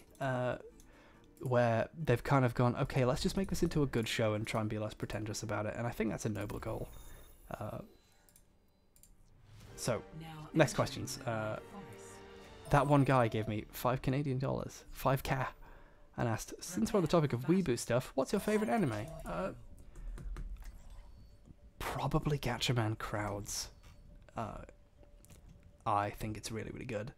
What's most interesting about it is that you get people across the political divide arguing that it makes their case for them. So you have some people saying it's about how socialism doesn't work. You have other people saying it's about how libertarianism does work. And you have other people, like me, saying it's about how socialism does work and is great. I enjoy shows that stoke a genuine fire for talking about political ideas. And they do it in a cartoonish, fun way where people occasionally turn into cool sci-fi robots. It's a very beautiful show. I'm partway through Crowd's Insight and need to finish it, but haven't yet. With good shows, I tend to take my time watching them and like take breaks of years because, you know, I don't want them to be bad. I want to enjoy them while I can. Yeah, that's mine. James Selway gave me £5 to ask me opinions on the films of Ben Wheatley. I better make up an interesting opinion for this. Kill List, Sightseers, High Rise, Free Fire. Haven't seen Free Fire. Kill List is a really interesting experience where I watched it with a friend and we both were really into it. We both loved it. We thought it was so cool, and we paused it when the diagram was on that file that the lady was going through. We're like, oh my god, it all ties together. Thought it was great. Thought it was really interesting. Showed it to another friend of mine. He fucking hated it. It was the worst film we'd seen forever. It was so pretentious. It was so dumb. It was about nothing. It was about less than nothing. It was the stupidest thing. Bad man wins a hat. Like, it was so dumb. Like, Kill List will forever stick out in my memory for being a film experience that was incredible and the worst on two separate viewings. Overall I've sort of hit the middle on Kill List, where it's good, but also bad. Like, why does he win a hat? Why do they make him do anything in it? What happens in it? Why? Justin Hannah asks, are you still going to do a video on Lisa? Yes, I'm working on it right now, in fact. Tonight I'm going to put on some coffee and start recording footage for it. Whoa there. Nice.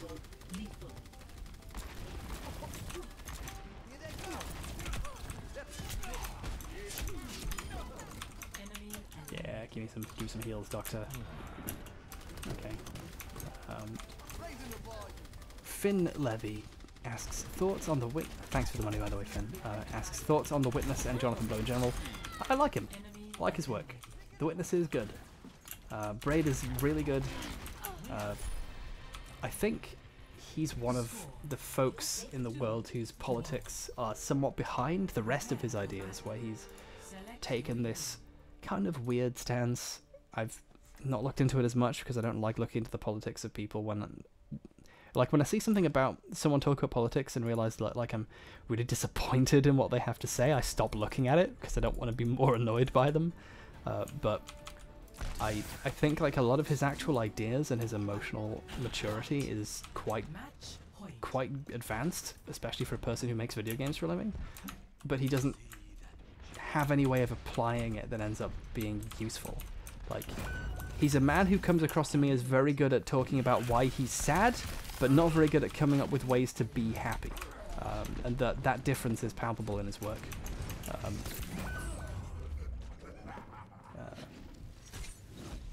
I think I accidentally just said something worthwhile there. Sorry about that. That was a mistake. Thank you for the reply, H-Pump. I'm cackling. £5 well spent. Oh, were you talking? Was that the question about... Yeah, kill list. The best bit is the two people I watched him with, both of them are called Matthew. I don't know why how that ties into it, but they... Batman wins a hat.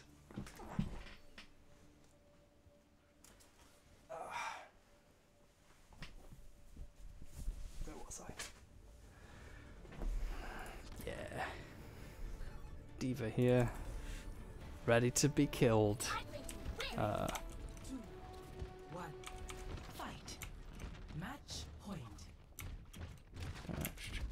have a lot of my own problems with the 1997 Berserk anime, and I'm curious about yours. My friend Matt, I just talked about, introduced me to Berserk, I think as punishment for me showing him Kill List. And it was, at the time I really liked it. At the time I thought, this is a show that manages to be violent and like well drawn, but actually kind of be about people's inner thoughts, about agency and all that stuff. And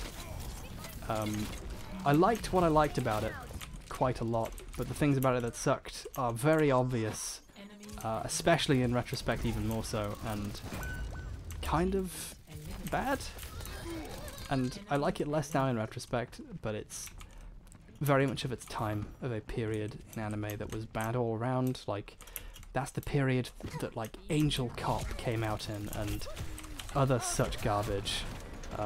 And that's not necessarily, I'm not like, that's not a justification, obviously, it sucks, but quite often with shows you have to like accept that it's in a medium or format that is bad or problematic, in order to then appreciate the good things it does within that medium. Like, I've heard some arguments that like fan service is like an inherent piece of anime, so you kind of have to ignore that in a a analysis because it's going to happen because it needs to for the show to be made, and then you just have to kind of hope that it's good.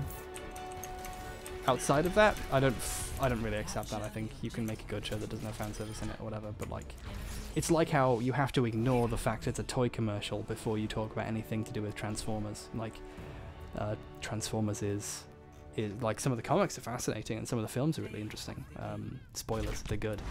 Especially like the original animated one, but you have to you have to put aside the fact that it is existing to sell you things, and that kind of comes with the territory. And perhaps in a certain extent, that period at least, some of the problematic aspects of anime and its sexuality is something you have to like accept.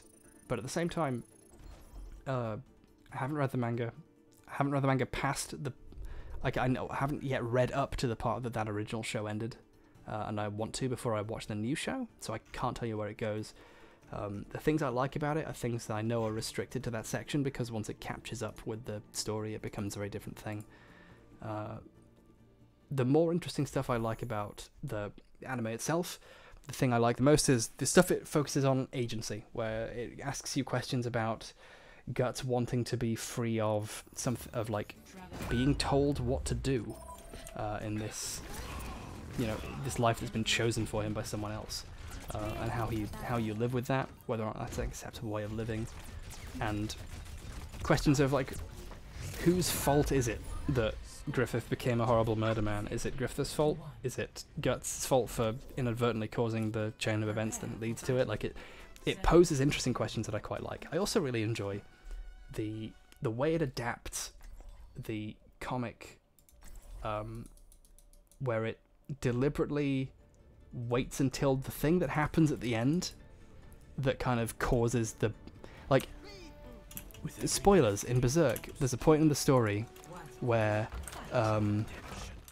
like a man, if you follow this guy whose life is bad and he doesn't have any friends and all of his friends are dead, and it flashes back to him getting a lot of friends who weren't in the bits you saw before, and at the end they all die. Spoilers. Now, in the show, they don't introduce, like, so, like, then they'll die, and then a guy turns up and saves 2 of them, and that's how they're alive. And one of them is the main character. So, in the original show, it's a season long. I think it was cancelled early. They don't introduce the character who saves them, so he can never turn up to save them. And they purposefully kill off more characters who actually survive that event. They kill more of them off, and the show ends on a cliffhanger. And it's really funny. Like, to me, it's like they purposefully wrote in that everyone dies here. It's like so spiteful. I appreciate that element of it. It's like how I like that all re-adaptations and reimaginings of Mazinger on some level acknowledge that Mazinger is that like the main characters on some level are aware that the story has happened before at this point and it's hurting them. Like, Shin Mazinger Zero is set in a time loop. Shin Mazinger Z is I think set in a time loop, maybe, kind of. The beginning of the first 2 episodes are chronologically the last thing that happens in it. And that's kind of just cool and interesting. Anyway, yeah, that's that. Someone asked about Berserk, I thought I'd answer that. What's next? Skinix Dystoxia gave me £5 to ask, and of sheer madness I watched your Primal Hallucinatory Nightmare video essay about Sherlock again. Anyway, here's some money. That's a good question. The answer is thank you. I appreciate that very much. Remy J. Dobbs asks, any thoughts on Full Metal Alchemist? My cousin really likes Full Metal Alchemist. He's 31. I have yet to see any of Full Metal Alchemist. Largely because I don't want to have to engage in the most interminable of anime discussions. Which version do you watch? I don't want to bother. And actually, what I want to do is reserve a big chunk of time, read the manga, watch both shows, and then formulate a complex, dumb, pretentious theory about the differences between them and what makes the differences and how people react to them fascinating. And I'm yet to have the free time to bother to do that, or I'm also yet to have the inclination, so I'm not going to do that, but they're spoilers for a video in 10 years' time. Potassium Nitrate, have you played / have any thoughts on Witcher 3? You gave me £2, so I'm going to make something up. I played a lot of The Witcher 1 and got sick of it and thought it was badly made. And the Enhanced Edition did not enhance it very well, or very much. So I gave up on the Witcher series and will one day finish The Witcher 1 so I can, like, to myself justify playing the others, because I'm the kind of person who wants to finish the first game in the series if he's going to play the other ones. It's just how he is, just how me am, and eventually I'll get to 3 and I'm sure it'll be good because it looks really good. But here we go. I've heard that it gets more soulsy, like the combat becomes more of a thing, and that's kind of nice. I like how because Berserk was a 90s show, it couldn't have the really gross scene at the end as gross as the manga version, inherently making it more respectful. Yeah, that's part of it. The art in Berserk is really good, but I think sometimes he goes overboard on making something gratuitous for the sake of it being a berserk gratuitous scene, or being disgusting in a way that is not actually, doesn't add to the story, just makes it, it's just like grotesque in a not fun way.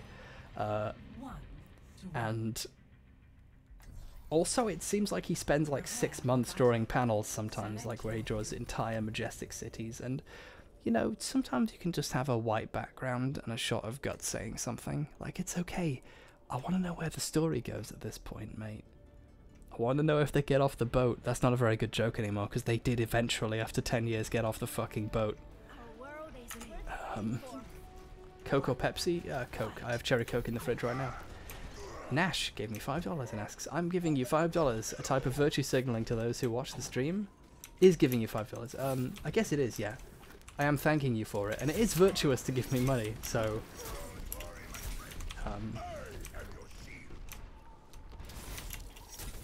kill this Mercy, and then answer your questions. Ah, someone else killed it for me. I guess that's fine too. Well, that went well. Jay Kaplan gave me $2 to ask, thoughts on Lindsay Ellis? Video essay thing, lol. Lindsay Ellis is great. Okay. Let me tell you my relationship with Lindsay Ellis. Let me disclose. Back in the mists of time, I used to watch Nostalgia Critic videos. Just have them on in the background while I did other stuff, because hearing a man give a baseline summary of a film's plot and then scream and fire a toy gun was a good thing to have on in the background if you had, say, insomnia or video games to play.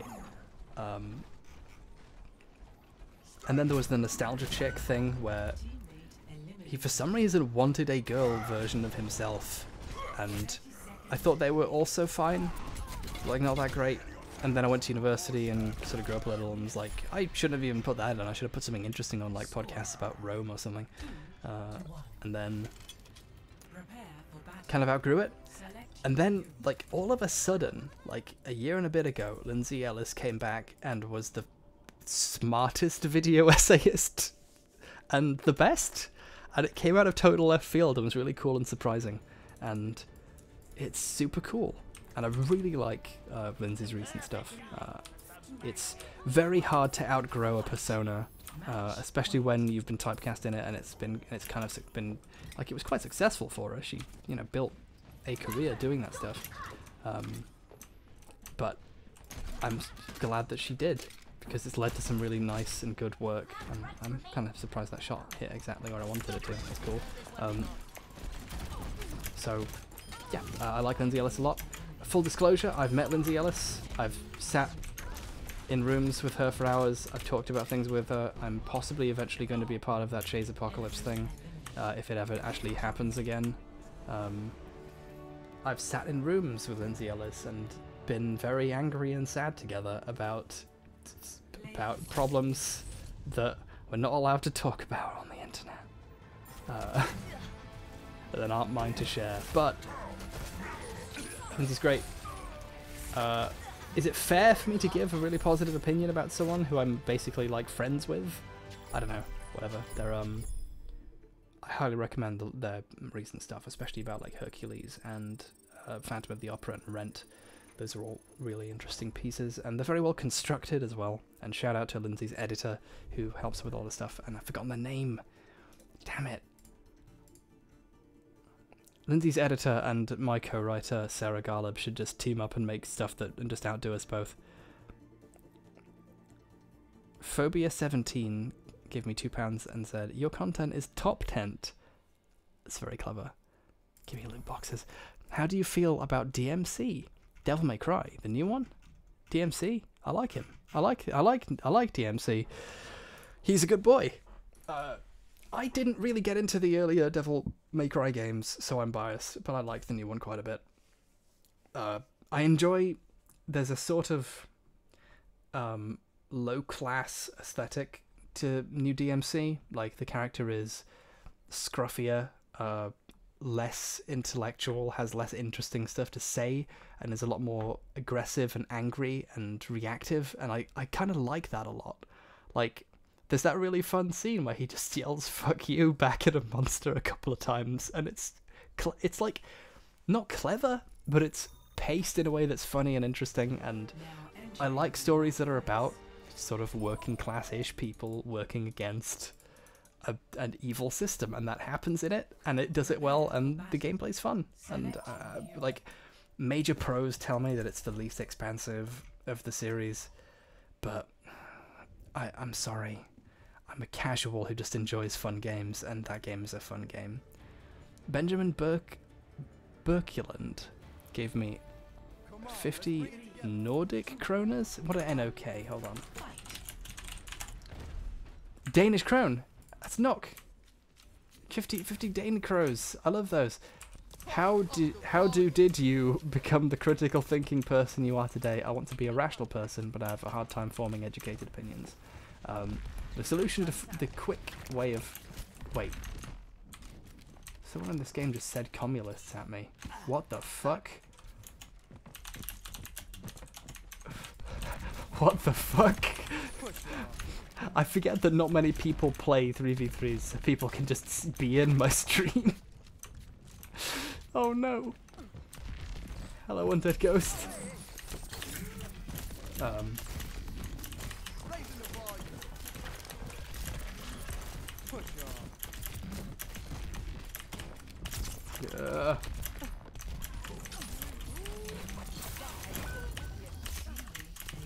I don't really know what I'm doing or how I'm alive.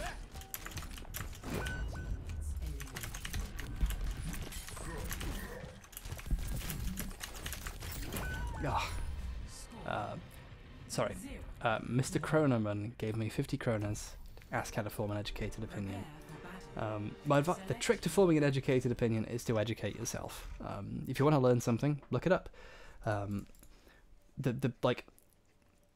that's obviously just the tip of the iceberg. How you look into something, how you filter information is hard, and that's something that is very difficult to teach as well. Like, if you pick up an educational book in, for example, psychology, the first, like, before they even go into the various different approaches to talking about theories of mind and how people can be conditioned and all of that, the first thing it really usually goes into, if the book is good, is how to perceive studies, like the flaws that come with studying human behavior and how it works. Like, what a lot of people in the field of reason are missing is the 101 bit where they talk about how to read information. Arguably the most important piece, but also the simplest, so it's the bit that goes missing. So you end up with folks who have maybe even read a few studies or know how to Google studies that confirm their bias, but don't know how to actually, like, you can see, like, the key example is the example that you can make of Carl, where he read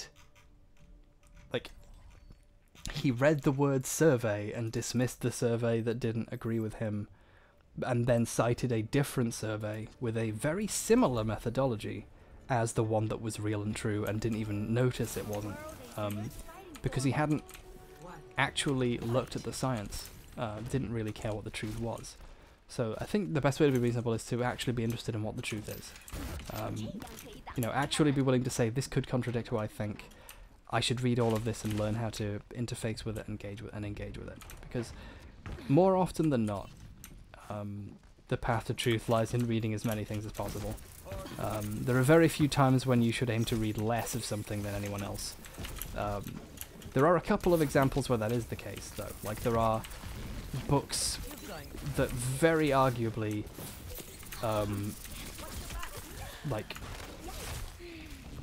or there are texts and places on the internet that are very good at, you know, propagandizing you, you know, making you feel, you know, they're very good at convincing you to think what they want you to think. So there are times when you shouldn't read something. There are times, like, you shouldn't browse poll for fun. Because browsing poll for fun is designed to be be the beginning of indoctrinating you into its ideas. Like, that's part of how it functions. People feel good being racist for a joke and feeling powerful because they don't mean it, but they're annoying people, and that's cool. And then couple of years later, you'll actually think building a wall will stop immigration. This is just talking from experience about friends of mine who have gone down this path. You know, you can propagandize yourself, but generally speaking, and you need to use your own judgment here. If you want to form an educated opinion about something, just read as much as possible about every given subject. I'm not a fan of sides. If I could pick a side, it wouldn't be the people who are... The side I want to be on isn't the one that's technically, isn't any particular kind of politics or any particular kind of belief system or solution or argumentation style. I want to be on the side that has read the most, that knows the most, and that has thought the most about the thing. Because generally speaking, they're more likely to come to a better conclusion. But that's a difficult thing, on its own, that opinion is meaningless. I don't know. It's hard to form a good theory of reality. If it was easy to do, you wouldn't be asking someone on the internet to teach you how, because you would know. And it's cool that you want to know, but I wish I could tell you. There. I hope that answer was worth money. It shouldn't be, but there we go. Omar Solis gave me $2 for no reason. He even admits to it. You see? You see what embracing leftism does to you? It just makes you give money away for no reason. You could have spent that, you could have invested that in some fine china that would slowly appreciate in value, and then you could sell it to a China fan. Oh, it's got a little R2-D2 on it. It's worth millions. In Krona, that is. H-Bomber Guy. Why do most critics seem to automatically defend Bethesda, even other people on YouTube? I find it weird because they essentially make Ubisoft games. Yes, it is very weird that people defend Bethesda games. Because they do, like Ubisoft, make very bad games. This was a mistake. He had a healer. Ubisoft is a bad company. And Bethesda even more so.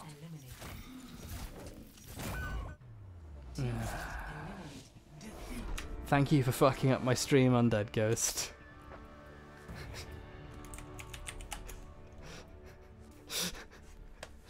By beating me. One elimination, wow. I was so busy talking I did not even play the game.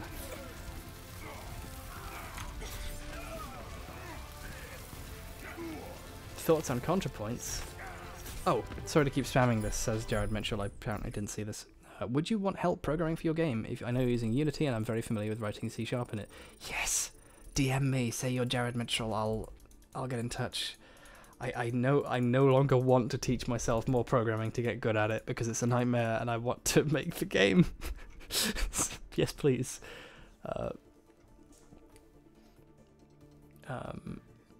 Thoughts on Final Fantasy Tactics? It's good. I'm trying to remember, there's another tactics game that no one really talks about that I liked and then forgot about. It was on the GameCube. There was an RTS on the GameCube that was good. I think the name Ogre was in the title or something. It was really good and no one but me seems to know what it is, and I've also forgotten its name, but it's really good. Final Fantasy Tactics is good though. I think the advanced version is better, but I think it was just a remake. I had a friend who saved his game in a weird place and couldn't finish it because he was underleveled but couldn't leave. Do you have any strong feelings on Hideo Kojima? Kojima is not overrated. Kojima's he's the auteur theory stage of game development or game discussion, the same way that it was when we had a discussion of in film, the idea of a person as an author who is what the idea of creators who you can have an opinion about because their work is a cohesive thing that you can do that with is still quite new in games, and Kojima's a necessary guy for that because it's necessary to have people who you can do that about because it helps to elevate the idea of thinking about the medium. But I don't ultimately think he has all of that much to say. Like I don't think his stuff is all that great. I think Metal Gear Solid 5 is really good. I think 4 is really good, and I do like a lot of the story stuff in Metal Gear, but I don't think he's all that special, honestly. I like a lot of his games. Snatch is good. I'd love to play Police Notes at some point. I know there's the translation that Slowbeef worked on. Ultimately, the more interesting auteur creator is Yoko Taro, just because he, more than Kojima, even embraces the fact that games don't necessarily have to be fun to say something. And that doesn't always result in games that are as good. Best mercy you. Doesn't always result in games being good per se, but it means they always have something to say, and they're willing to sacrifice gameplay to make it, and that's something I can like respect a little more than Hideo Kojima. That sound was my opinion of his. John Dark says, I think H1 guy hates counterpoints. Yeah, you got it. Got it in one. No, counterpoints is great.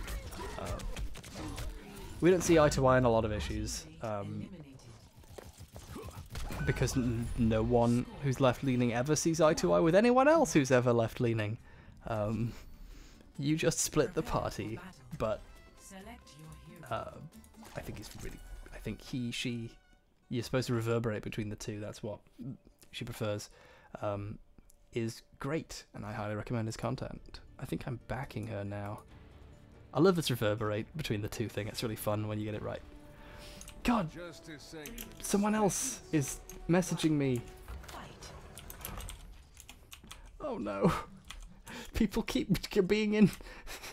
Oh no. People know I'm Frosty Dog.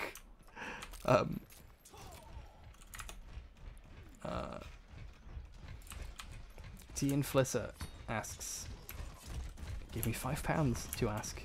You mentioned having friends who'd gone down that path. How do you bring them back? What works? What doesn't? What's worth trying? That friend in particular, I've not been successful with. I don't talk to them as often as I used to anyway. There's someone who became more of an acquaintance than a friend at some point, just because my life has changed pretty significantly in the last couple of years. And I guess so has his. He's probably better than I think he is. We don't meet all that often, but the last time I met him, he was like, couldn't stop telling me that Sargon had just put out a video about how bad the Young Turks were, and I have to see it, and I just thought, oh no, you don't know what I do you, Phil? But, and also he was like, but, I don't know, honestly, like, there are some people who, you know, have, you know, hit a point in their life where there's not much going on, and it, you know, I think, not depression. I don't want to like diagnose my friend in front of a few hundred people, but I think for a lot of people who end up supporting weird ideas, it's because of like some damage that is done to you over, you know. We live in a society where a lot of people, especially my age, are told that they're not worth anything if they haven't achieved something by a certain point in their life. And I still, when I encounter someone who's my age or younger and is like more successful than me, I feel bad. Like I think I'm a failure by comparison to this person, and I know what that can do to a person. And my friend dropped out of college in the first year, and saw people his age and from his class doing better, and felt like he was worth less than those people, and that was wrong. You know, he's worth as much as me. I think he's as smart as me, to be honest, but feeling that way for a long time has a negative effect on a person, and bringing someone back from that takes a lot of time, because the person needs to restore their sense of self-worth, and that's a very hard thing to do, and it's very hard to do when you have someone condemning them for the bad opinions they have, even if they are bad. Thinking about that friend of mine actually has made me try and be less condemnatory, if that's a word, of people who have perhaps bad opinions, perhaps bigoted opinions, because I see these people not respond well to being called out in a straightforward way, respond better to someone trying to be friendly and lead them to question things. You know, you see people who leave the Westboro Baptist Church to get, you know, extreme about it, saying, you know, what happened was I made friends with people, and they were different from me, and they were fine, and that taught me something. And you know, I don't think that's a convenient thing. I don't think it's good that the only way for things to get better is to try and befriend people who think things that might be horrific. But to a certain extent, you know, life's not fair. Sometimes you have to. There are those stories about that one guy who was black and slowly deconverted an entire chapter of the KKK by personally making friends with each and every one of them. And that's really great. And no one should have to do that. No one should have to make friends with all of the KKK to make them see black people as people. But on some level, maybe that's necessary. Maybe someone has to. Maybe someone has to be the person who is nice to these people when, even though they shouldn't have to. And maybe that's the only way of actually fixing it. And it sucks. And I'm in a position of privilege that means that I don't see the worst of it. But that also means I'm in the best possible position to use that to try my best to, you know, deconvert these people, I guess. I'm also responding generally to the idea of, you know, the idea of how do you treat these people in general nicely in this conversation. I've seen quite a lot of people criticizing me for not being mean enough to Armored Skeptic in the latest video, or not being openly sort of condemning of a lot of the stuff he's said in the past. And I think that's because I ultimately want to make my ideas seem more welcoming. And there is a discussion worth having about confronting people with those aspects of themselves. But what you want people to do is to confront themselves, and doing that is more difficult and weird and harder to do, and means having difficult conversations with people who you don't like sometimes. And you know, I don't not like Armored Skeptic. I think he's the best of a pretty bad bunch, and maybe he can one day be the average of a better bunch. Who knows? I don't know. Maybe it's wishful thinking. But yeah. So what works, what doesn't, what's worth trying was your real question, and the answer is a lot of things. Yeah, it depends person to person. With every death, I guess you gotta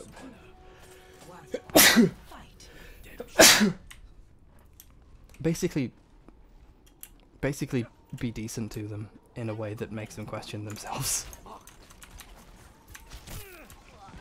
and maybe be a bit mean if it makes you feel better sometimes, you know. I'm trying to come up with a flippant, jokey response to go with my thoughtful one, but I don't have one, I'm sorry. Who else is asked question? Oh shit, I'm dying. I tabbed out to check a thing instead of play the game. Oh no, you're dead, mate. simple job. Yeah. Let's check the things. What's your... Oh god, a lot of things happened at once while I was responding to that one thing. Cryoghoul gives $5 New Zealand dollars. Finally some real money. And asks, Harris, do you think Fallout 4, by actually having original ideas, could be salvaged into a great game by shuffling everything? Possibly. Fallout 4 definitely has the potential to be... like, it's never going to be as disappointing as 3 was because it isn't the sequel to Fallout 2. It's the sequel to a worse bad game. So in a way, Fallout, it's only up for Fallout 4. It would have to be trying real hard to... I'm bad at Zarya. It would have to be trying. You'd have to do something really terrible to be bad, and I am curious. I called 3 garbage, but 3 has a lot of things in it that can be made good, and there are ways of playing it that are fun, but it doesn't really encourage that way very well. That's why you need so many mods to make it into the game. A lot of people wished it had been. But yeah, I think 4 is the much more salvageable game. If I do talk about 4, I'm not sure how, what kind of angle I'm going to go for it. I might do the sort of comically over-the-top hatred thing, while making genuine points. But no matter how I address it, I'm going to have to address the fact that a patch that added a realistic mode and the, limited save only when you're sleeping mode That actually vastly interests me, because they've constructed a far superior game without even really... Like, they accidentally patched in perhaps the way of actually playing that game that makes it all make sense, and that's kind of cool. Anyway, Balani Stones says, douchiest thing you've ever done, thoughts on Vegeta. Douchiest thing I've done is the ice cream thing. I ate that person's ice cream a lot. That was pretty douchey. You know, I guess I've had arguments with people that have gotten pretty heated. I don't think I've ever actively done anything particularly horrific to anyone. I broke a guy's mug once because I was having an argument with him. And to prove a point, I like knocked his mug over in a way I thought would be quite comical, and knocked it like side on to try and spill the tea out of it. Like, you know, like you knock a thing onto like horizontal, and it shattered. And like it was a mug he got on a holiday and he could never replace it. That was pretty douchey. Okay. Thoughts on Vegeta? I think he's alright. He's an okay character. I don't have any major interesting thoughts about him, I'm sorry. I like how his voice actor changed, and the voice actors are vastly different. There. Point Pie asks, what's your opinion on the Saints Row franchise? Oh, hold on. Rave AF asks, do you like the Young Turks? No. They're really bad. Point Pie asks, what your opinion on the Saints Row franchise? I like the Saints Row franchise a lot. Saints Row 2 and 3 are really, really good. 4 is really cool, and I like how much stuff is just cool throwbacks to like the first one. It has like Lucius is in it, of all things. Like, that's cool. I like that they were willing to retire the series for a bit. Agents of Mayhem is kind of in canon with it, sort of. But just like being willing to go, man, we're done with Saints Row for now is really nice. They could have, you know, done an Ubisoft, and they didn't, and that's cool. Justin Groboth just gave me $1 just because. That was nice. Stealth Archers gave me $2 Canadian to say, oh boy, compassionate communism discussion. Aww. Cameron Marshall says, what makes Batman more fascist than the others? The part where he has all the power that he does, all of the money, all of the political capital that you get from being rich, and burns it building suits to punch people with. That's... I'm not going to say that's the definition of fascism, but that is a fascist outlook on life, that the only solution is to personally buy a punching people suit. That idea, you know, isn't technically politically fascist, but it aligns itself very much with Nazi beliefs, which were very much backed by ideas of you can only make the world less violent by physically policing it more.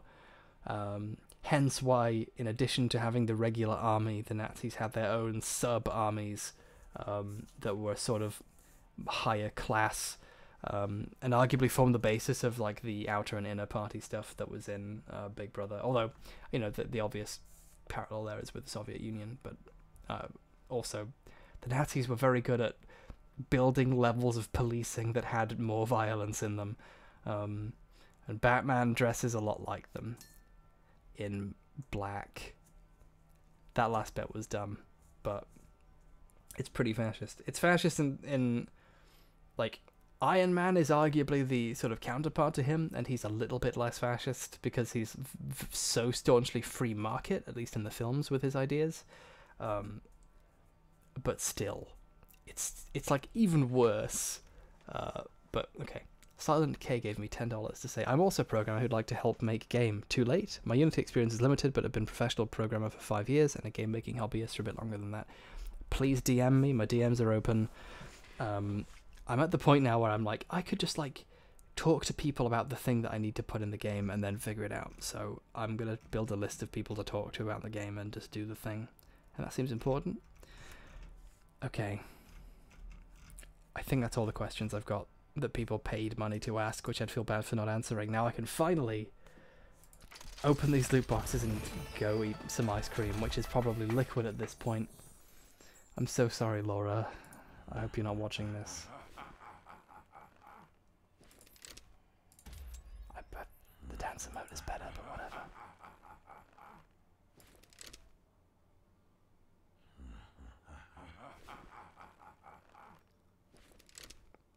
There were no guns there. Batman AMA says $5. Do you think someone deserves the friends that they share opinions with?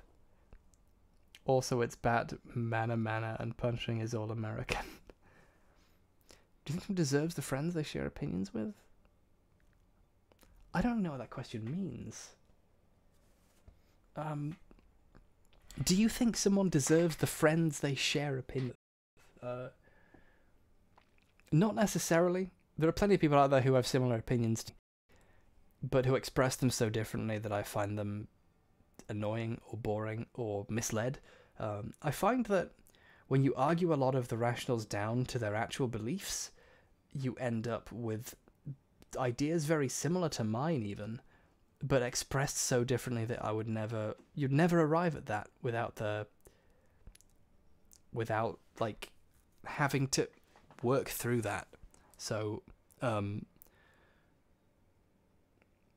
interpreted that question very strangely. I interpreted that question as like, do you think people,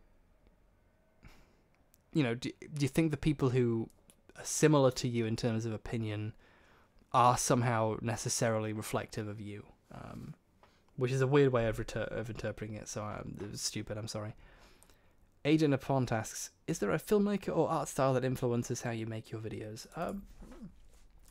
I think I'm most directly inspired by, I guess I really like Soul Brother No. 3 is really good. He's been ripped off a lot. I've definitely stolen from him. Everyone has. But some people stole from him far more directly, and those people are going to be the subject of a video if I ever finish it, and also have recently been. Okay. I can't think of a filmmaker in specific, but I do have, and I guess I do have inspirations. I guess I'm trying to think of things like, there's a lot of visuals in my work that I guess are very Red Letter Media-ish, very sort of like camera in basement stuff, but I think we're back.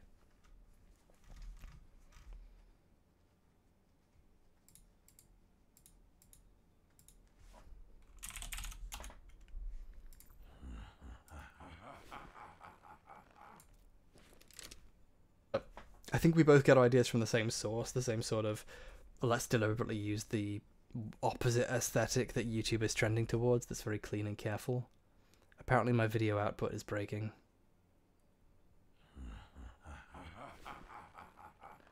Okay, I think we're coming.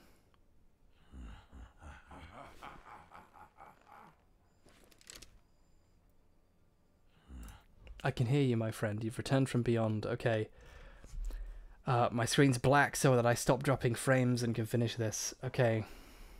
Aiden Apont asked about filmmaker stuff. I guess Red Letter Media is pretty inspirational, even though I've not watched their stuff for years. But I know there's aspects of their stuff that where we've embraced similar aesthetics for quite similar reasons, so I would mark them as an influence just to avoid looking like I'm denying stealing from them, which I probably am. Daniel Stewart asks, I can't justify selling £40 because you haven't purchased 50 crates, but I wanted to say thank you for doing a good stream beyond Devil Daggers. Cool, yeah. I didn't expect this to continue as it did, and it's been like another 2 hours, so wow. Blarney Stones says, how about Mortal Kombat Infinite, aka the Avengers of the game? Mortal Kombat what? Marvel vs. Capcom Infinite. I want to like the Marvel vs. Capcom games, but I never get into them as much as I'd like, and they've only gotten more difficult to get into for me, a basic person who can barely remember all the moves of the characters in Skullgirls, even though he's played it like 40 hours. I'm going to have to accept that fighting games aren't for me, and I will only ever enjoy them in theory, but whatever. It's going to be really fun to watch like tournaments of. I wonder how they're going to incorporate all like the gems and stuff. That's really interesting. Okay, I'm going to turn my thing back on and see if it starts frames. Frames are dropping still. I'm still losing frames. Let's open these boxes and then get out of here before my stream crashes again. Game capture on. Fucking nothing. Okay. We stopped dropping frames once I turned the video back on, which was weird.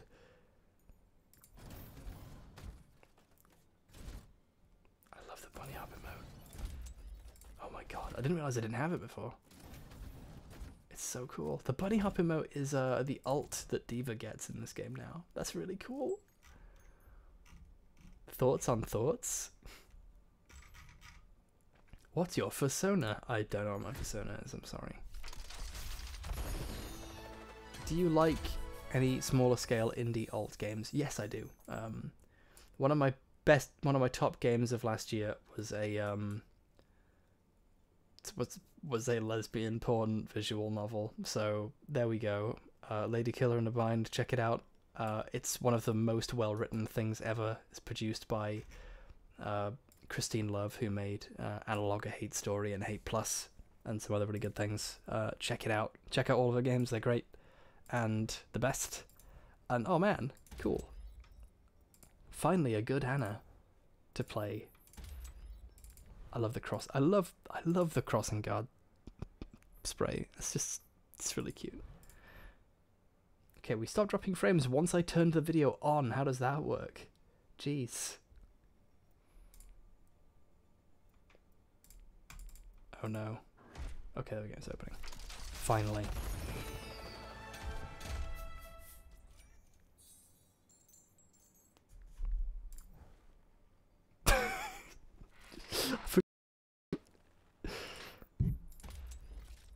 Reaper is... I'm going to quickly go to the character list. Like, the way they've channeled... Oh, we're dropping more frames. Oh no. The way they've channeled Reaper's... Like, the internet's opinion of Reaper into how, like, badass he thinks he is incredible. Like, look at this. This is the work of a genius.